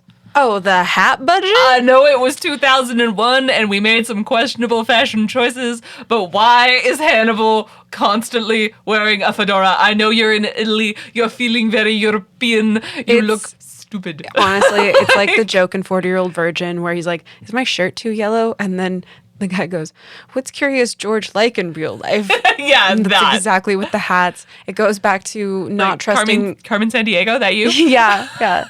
It goes back to Sully and Bones and all, where it's like, I don't trust your hat. No. I don't trust your hat at all. I don't like your hat, it. Which means I don't trust you. Yeah. Let's get into some fun facts. Please. Shall we?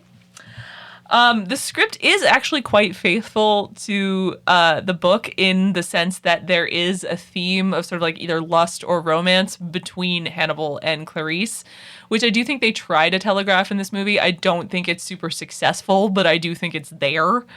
Because in the novel, basically what happens is, and this is very, very much the CliffsNotes version, Hannibal Lecter hypnotizes Clarice in order to help her process, quote unquote, process her trauma surrounding her father's death. And she is so grateful that she winds up falling in love with Hannibal, and they run away together to Argentina. Which, like, that was a choice, Thomas Harris. That was a choice. It's a weird choice. It was a weird choice.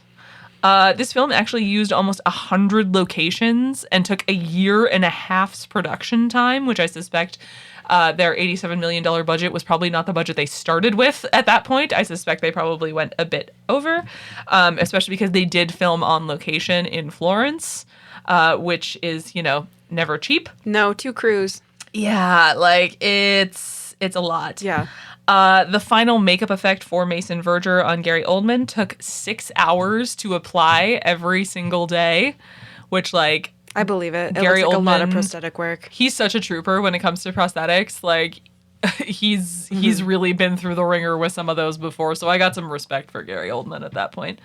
For the brain-eating final sequence, a puppet duplicate of Ray Liotta was actually made and used in the film. Do you think he kept it? I kind of hope so. I would. I don't know if I'd want to. Like, I feel like, for Halloween. Come like, on, come here, kids. Recently, there was the new version of Frankenstein, and they made a perfect model of Mia Goth for Jacob Elordi to carry in one sequence.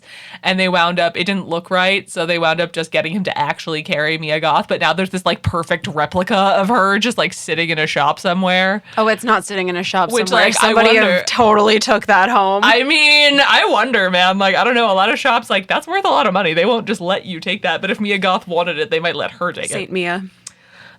They make an altar. My Scream Queen. Only thing appropriate. Right? No. What else are you going to do with it? The role of Mason Verger was actually originally offered to Christopher Reeve. Okay. Who played Superman and who was famously paralyzed. Okay. Which, like, yeah, that I don't know why that feels distasteful. Icky. Yeah, that but feels also, icky. if you wanted, if you were in that position and that was the only way that you could come back to act, I can't. I don't know why why does it feel strange? Well, like, give people with different, medical situations, different levels of ability, give them jobs. Absolutely. Yes. I love that attitude. But Christopher Reeve basically was like, okay, but I don't want to play a, like, child sex offender and murderer. That's one detail I keep forgetting about is that, like... Yeah, he's meant to be a child molester, which is why he started seeing Hannibal Lecter in the first place. Quote Step Brothers, what's this guy's deal? Yeah, straight up. So Christopher Reeve, for obvious reasons, was like, nah. Of course. And if he had agreed, it would have actually wound up being his last film appearance ever because he died shortly after the movie was released. Yeah, Cordell. Cordell, the long-suffering Cordell who we keep talking about, Mason Verger's private doctor. Cordell.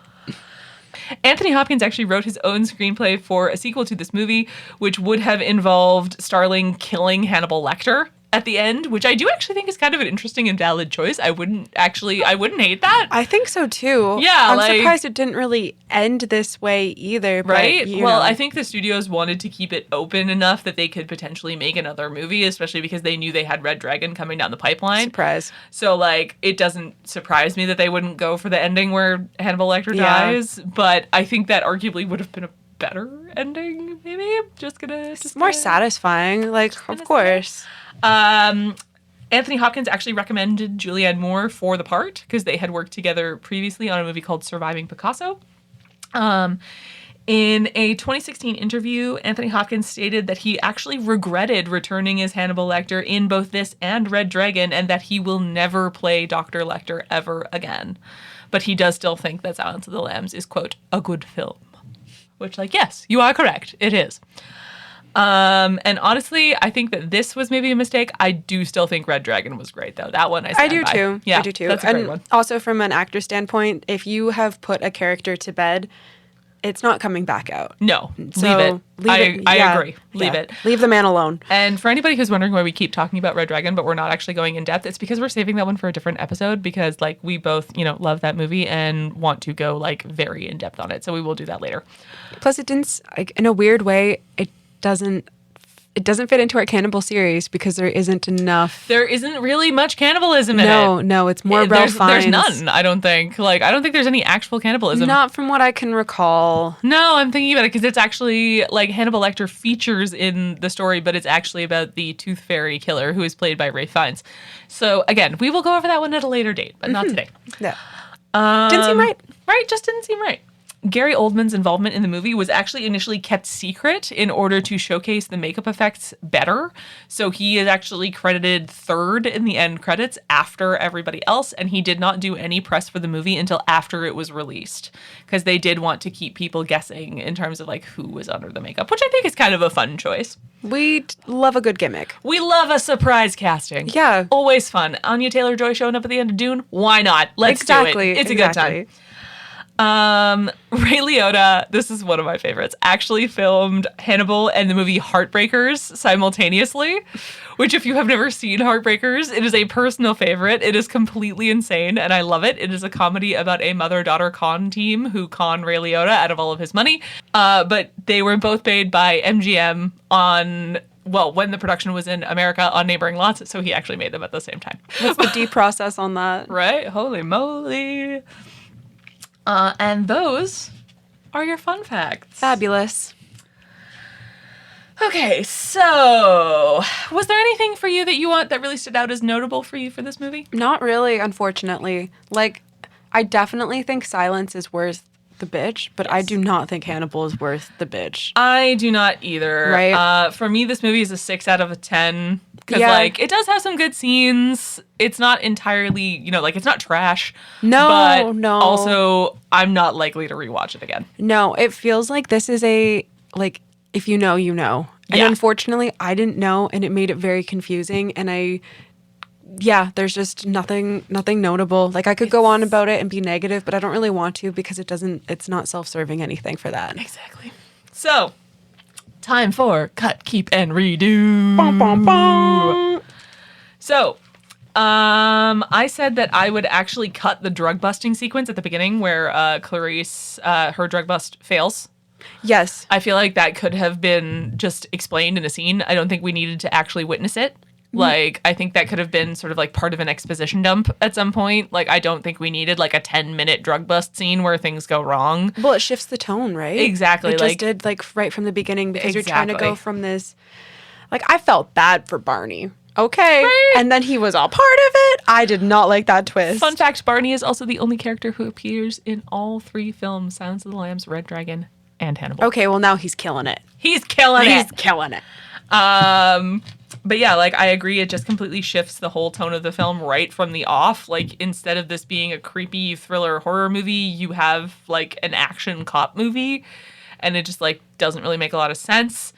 And I don't know if this is true, but I feel like they were maybe trying to do some kind of like a reference to the first one where we have the drug bust that, she fails in her training and then this goes wrong. But like, I feel like that's just you trying unsuccessfully to be meta, and I don't need it. Like, it's kind of like where we get Clarice's backstory in the beginning, like in Silence of the Lambs, where she's either explaining it to Dr. Lecter or someone else brings it up in passing just so that the audience knows. We could have done that. Well, the misogyny is also misunderstood as well. So it's Exactly. used in weird ways, if that makes Yes. sense. It's either like forced. It's not as Well, subtle as it. Like, there's no emergency flirting in this one. I'm gonna get on my feminist high horse for this one and say that it's a man trying to direct misogyny. Yeah, so it's... And like, while some men can, Yeah. not all men understand the sort of nuances of how that works. And that's, again, not necessarily, Ridley Scott's fault in that way, but like, it just doesn't work. It's just not, it's not right. As someone who deals with misogyny as a woman, like, it's just, the tone's not right. Exactly. The interactions aren't quite right. And that just like reconfirms of how tonal, like, it's... Yeah, it feels very heavy-handed. Yeah. In that way, where like, you have Ray Liotta getting pissed off when he, suggests hooking up and she says no and things like that. And like, while those interactions do happen, they aren't usually quite that blatant, at least not at work. It's a little bit more subtle. It's a little bit more I coded hope so. language. It's a little bit more implication. And admittedly, things have changed a lot since 2001, but even then, like, Ray Liotta would have gotten fired if anybody heard him talking to Julianne Moore that way at that point. Like, it just would have been a thing. Yeah. And so again, well, and then also like because of the history of them being unclear, it does also feel kind of random. Like exactly, like you don't have that established relationship between the two of them. It just immediately goes to, well, I'm hitting on you and you're saying no, and so I'm going to be misogynistic and gross. Which, like, when you know about the relationship, it adds that other layer, which explains why he has that big of a reaction. But we don't get that, so unless you do sort of like the background reading, you're not going to get it. And I'm sorry, but there are only so many films I'm willing to do background reading for before I read them, and this wasn't one of them. So for me, I think I could cut that. The runtime is just it's way too long. Well, because the pacing is also off. It's That's all the problem. off. And like we were saying, for example, with that dinnerware and setup scene, like you're putting emphasis in the wrong areas. I don't need to see Hannibal Lecter setting up his station. I do need to know what Clarice's life has been like in the past 10 years that's made her like this. Well, and plus you also set up the Italian inspector too much as well. Yeah. I understand he's going to be offed, but there's too much emphasis on this weird like side plot that almost becomes like a mafia movie. Right? Well, like I almost feel like if they had left the Il Monstro subplot in, his character would have made a lot more sense. Yeah. So their decision to cut that, while I potentially understand it, I think you might have cut the wrong thing. Also, my favorite part with that actor, he was doing, I call it good bad acting. Oh, yeah? Where he's trying to evade like the phone calls like, no, nobody was here. I don't know about that. He just left. He just went home. Yeah. And you're like, okay. And then he left his gun. Stupid. But yeah, that's a good one too. Like, so for me, it's that, and like, I think you're putting the emphasis on the wrong story beats for a lot of it, which is why the tone and the pacing are so all over the place. You don't have that same consistently strong script that you had in the first movie. For me, I actually like the darker, sort of like grislier vibe of this movie, like the idea of sort of upping some of the violence. I'm not necessarily mad at. Because especially when you're talking about, true crime and serial killers and all of this stuff, that's what happens. Well, it feels necessary. Exactly. It feels necessary. It feels earned. And also it's realistic in that way where serial killers will ramp up and either kill more frequently or more people or go into frenzy mode or like do whatever. So I'm not mad at that. That actually works for me. I also wrote down keep the pigs. Because, again, I'm a true crime girly, and I know about Robert Pickton, and that's really, really scary, so definitely keep the pigs. That's funny. I was also like, keep the pigs as well. Yep, keep the pigs. Just from a added element, but also I hate, like, the thing that, because it makes me uncomfortable knowing that an animal is eating something that they didn't want to eat because it goes with issues of consent, which I know is silly, but it's like, well, they're not, like, the dogs didn't consent to eating that guy's face. Well, here's the thing. Pigs, as we know, will eat literally anything that you put in front of them, which is why it's like mean bones to make them eat and people. Like anything. Yes, which is why it's wrong to make them eat people. It's so very wrong. Yes, but I liked them as an element of scary. Yeah, I do think that they're kind of underestimated in that way because, for example, if y'all are city folk and you don't know much about pig farming, you don't know just how dangerous pigs actually are. Yeah, well, especially that type of those are actually technically boars. Yeah. Yes, they are. I don't remember the name of their breed, but they're an Italian breed of boar. Buongiorno. Oh, yes, because they actually, the largest pig on the production was between 700 and 800 pounds. Skinny legend. But like one of those decides that you're dinner, you're done. You're dinner. Yeah, like that's 100%, it. Especially 100%. between like the tusks and the teeth and all that stuff. And actually that was one thing that really irked me about the scene where Mason Verger is devoured by the pigs and all this stuff. You've got him and his cronies who are being devoured, and all of these pigs, boars, whatever you want to call them, just walk right past Hannibal Lecter. They would not do that. They have been trained to eat people. Especially since he's holding Clarice, who is actively wounded and bleeding. That's basically like chumming the water for a shark. Like, I think he knew, like, if he just stood still. Even then, though, because like at the beginning of the movie, there's just a dummy on the edge of a car that all the pigs attack. It's the smell of people. That's what gets them. Well, and like because those guys have already created a good enough distraction, he was able to divert attention, which was honestly like an okay. Like that's where it's like we have to. Like I'm like, oh, now that we're talking about it, disbelief, like a little bit. But I'm like, I remember I was watching it this morning and I was like, they would totally have attacked him. Like, especially because he's holding someone who's bleeding. Like, even if he had just remained very still and they had kind of sold that as him getting away, I would have believed a little more. But the fact that he's holding someone who is actively bleeding, they would have attacked him. Like, that would have been it. But I do love that he gives the doctor the out where he's like, you can just kill Mason Verger and say I did it. Nobody would blame you. Like, it's fine. Cordell! And then Cordell does it. And honestly, I don't condone it, but I don't blame you. Like, I get it. Like, I don't condone it, but I get it. You know, he like there's like evil villain assistant boundaries. Like he was pushing some boundaries. He even said he didn't want to be there. He asked to go home, and Mason Verger said no. So at that point, you're going to make me an accomplice? Okay, I'm going to make you a victim. Yeah. Like, straight up for my cut, keep, redo. For my cut, I honestly thought that the music was mismatched. I agree. The music was really bad. It either set off the tone or it set off the pacing, but they were trying to emulate the first one with how the music was done, but it wasn't done properly because it didn't have that symphony orchestra vibe to it. Yeah, that like operatic drama it didn't have, and it did not work. I actually made a similar note. I totally agree. Right, because when you're not interested, that's when you start picking apart the plate.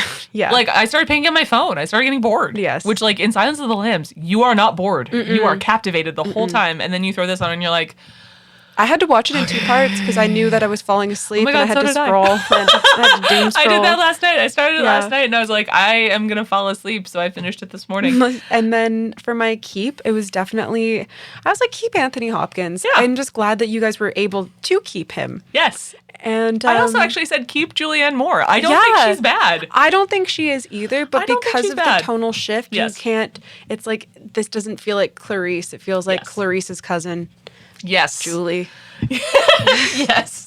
I also said keep Gary Oldman. I think he's great. I think he does a great job. Well, he does. He does. I'm a big Gary Oldman fan, like just in general. So I definitely think keep him. Keep the makeup effects because all of the makeup in this movie is great. Like his makeup, the brain eating sequence at the end. Even the pigs, all that stuff, like it's great. The makeup in this movie is top tier. Also, I'm a bowels in girl. Me too. You know, always. There was an option given. Keep him in. Because it was a great disembowelment scene. Him being pushed over the edge and then just was impactful. Okay, here's my thing. I can't talk that much shit. Here's my thing. I agree. It's a great scene. It's very impactful. It's a great effect. Great. To me, that's not Hannibal Lecter. That's my problem. Hannibal Lecter is subtle. He works either in the shadows or in like, you know, spaces with like 1 or 2 people. Like even in the first movie when he kills the cops at the end, there's only 2 other people in that room. Well, and also like it's not a big grand public display. Like that's not who he is. So that felt really out of character. And they try to tie it to Dante and they do all this other stuff, which like that's in the novel and I get it. And that I do think is very fitting for Hannibal that he would be attracted to something like Dante. But that kill to me, while it is a cool kill, felt so out of place. I agree with you because everything in Silence is very calculated, calm. Yes. Keeping that BPM, your heart rate or whatever, right, they at 85. That. Yeah. You know? And for this one, I was like, no, he's elevating. He's stressed. Right? He's ripping around. Like, that's what it is. It's missing the sort of clinical, methodical vibe of Hannibal Lecter. This feels like Hannibal Lecter in frenzy mode. It does. But not at the same time, not committed to fully being in frenzy. You've like your direction is almost as a slasher killer than you are as like a cold, calculated serial murderer. You're taking away the thriller part of like making it questionable. You're taking away, I feel like, the doctor part of Hannibal Lecter. Yes. Because that's where that kind of comes in. Is the idea that, you know, a lot of surgeons are psychopaths and things like that because they love the power. I feel like he's the embodiment of the worst version of that. He's not a smartass. He is smart. He is incredibly intelligent and calculated and, say, like, methodical and clinical and all of these things. So when you have him, like, say, gut someone and remove their bowels and hang them over a balcony in the middle of a square in Florence, like, that just doesn't feel right. Like, it just doesn't really work for me. I can see why it doesn't feel right for you because especially like with the reveal in Silence of the Lambs, when they open the door and there's the banners and he's spread Yeah. like an angel. That is still artistic. And It there's is. the artistic point of him connecting it to all the stuff and being like, this Yep. is where you hung and stuff. But it just, I don't know, didn't punch for me. Well, again, he did it alone. Yeah. We didn't see it. It wasn't a spectacle in the same way. Like, Yeah. he left it as a spectacle, yes, but also as a distraction so he could get away. Yes. It was all part of the plan. Yes. Whereas in this, it just feels like random violence. It does, and it's because it's not shot the same either. It doesn't have, like, again, not enough punch. Yeah. It just fell flat. Yeah, it It did. just fell really flat, which is unfortunate because it's a very cool kill. For me, for redo, I actually said I would partially redo the brain eating sequence Mm-hmm. at the end, just because I agree there is such a tonal shift in there that it does almost feel comical. Like, and anybody who remembers, I think it's Scary Movie 2, like, it's been spoofed so many times. It has. Like, and I understand why. Like, I get it, but I would want to make that a much more tense. My redo scene. is just fucking restructuring the entire plot. Like, I feel like you can still use the same elements, but maybe there's other scenes that you could point more time into or Yes. something that would just change it. And yeah, if the movie ended up being an hour and a half because you guys decided to cut so much out, that's fine. That's fine. Like, you're trying to do the continuation, Right. or you're trying to like cover the book, but maybe there was too much to cover, and maybe you They actually said that it was such a behemoth of a book that it was hard to cover everything, which I feel like is a huge problem here. that's why you benefit from miniseries. Exactly. Like, for example, there's literally one throwaway line, one sequence where they mention the fact that Clarice was apparently married and had a family in the intervening 10 years that has since not worked out. Hannibal mentions it once, and that's it. And I feel like that's a really good embodiment of kind of the issue with this movie is like, you're not showing me the stuff I need to see, like Clarice growing as a character. I agree. She's just here. I agree. And you're like, oh, okay, I guess we're here now. That's All how right. it felt. Yeah, like exactly. You're not giving me the build up. You're going for the punch, but you don't have the build up to the punch, so it doesn't. No. It's not impactful. No. So I feel like they just put the emphasis on kind of the wrong things. I think so as well. Yeah. So I then think that's it- the biggest problem. Yeah. The chunks wrong. Right. The chunks of time don't align. The rising and falling action is weird. There's Yes. something that just It just doesn't Yeah. quite work. yeah. So I think we both agree that this one isn't really worth the bitch. No. Like, it's just not, unfortunately. Like, and it does have a lot of potential, which is really sad. And I, like many other fans who refer to themselves as Fannibals, I am still hoping that Hannibal, the TV series, will be revived, because I know that since it got canceled, which was now more than 10 years ago, Brian Fuller, Mads Mikkelsen, and Hugh Dancy, and all of the other people involved basically have been pulling to get another season. Well, they and- still want to do it. They've wanted to do it this whole time. I So, may like, not say this movie it's not worth the bitch, but I would still say, because it is a franchise or trilogy or however you want to watch it, I still think that you should watch it at least Absolutely. at least once. Absolutely. Yeah. But because it is also timeline-wise the last movie, leave it for last. Watch everything else first, and then leave it. Honestly, watch Red Dragon. It Love is. Red Dragon. Yeah. It's so good. But yeah, so I do think that there is potential to explore this story in something like a television show format. I think would be way more interesting. So people, please give Brian Fuller money and let him do that before everybody ages out of their parts. Because they've also talked about the fact that that's starting to happen. So like, can we please get this together? All right, Jimmy, it's time. It's pitch time part duh. Part 2. All right. Do you want to start off, or do you want me I'll to go first this time. Okay. I have pitches. All right, let's do it. Okay, and we're going to do my pitch in 3, 2, 1, Go. Okay, so the kid from the plane grows up with a taste for human flesh. After his brief encounter with Hannibal Lecter, he figures out who he is and wants to uphold his legacy of fine wine, arts, and cannibalism. It pulls Agent Starling out of retirement to end the copycat killer once and for all. Ooh, So something like that. Something like that. very nicely done. At 24 seconds, look at you go. In this one, I just assumed that Lecter has died on the run, or he is just not coming back. And because and at this point in the series, his character's been so used to death. So you know what that means? Legacy, baby. up with that legacy sequel. So that's my sequel that's my fourth installment for this trilogy. Or yeah, this franchise that's all over the place. However you want to spin it. All right. And I'm excited for Becca's part D. Okay, part D. Let's go. After escaping once again, Hannibal Lecter lures Clarice to his new hideout in an attempt to finally make her his lover. Thinking she can outsmart Dr. Lecter, Starling starts to follow Hannibal's trail, finding herself drawn into his trap. Just as Clarice is about to succumb to Dr. Lecter, the FBI, led by Will Graham, bursts in, halting Lecter's plan and rescuing Clarice. Both Starling and Graham are wounded in their final struggle with Lecter, who finally dies, bleeding out from multiple stab wounds inflicted by both agents. We end with Clarice recovering at home, being visited by Graham. Starling stabs Graham and repeats Hannibal's lines, stating that she can't wait to have an old friend for dinner. Wow, that's perfect. Oh, that's and that's so it. fun. We got a little like Saw 2 situation where she's like kind of his protege, but like not a little bit. Yeah. Like, Okay, that's fun though because we went. I always like to see how different we go. We do, and we tend to go in different directions, which is very fun. Mine, I don't know why. I'm so sorry. They're always going to be horror comedy somehow. I mean, I did do the screwball comedy post Hills Have Eyes, so I think I liked that though. I did too. I was we proud of that needed one. it. But I think that's okay. I like our balance between horror and comedy. Me too. Well, I'm glad this was an excellent decision because of a balance of good and not so great. Yes, we get a little bit of both in this episode. A little bit of everything. For sure.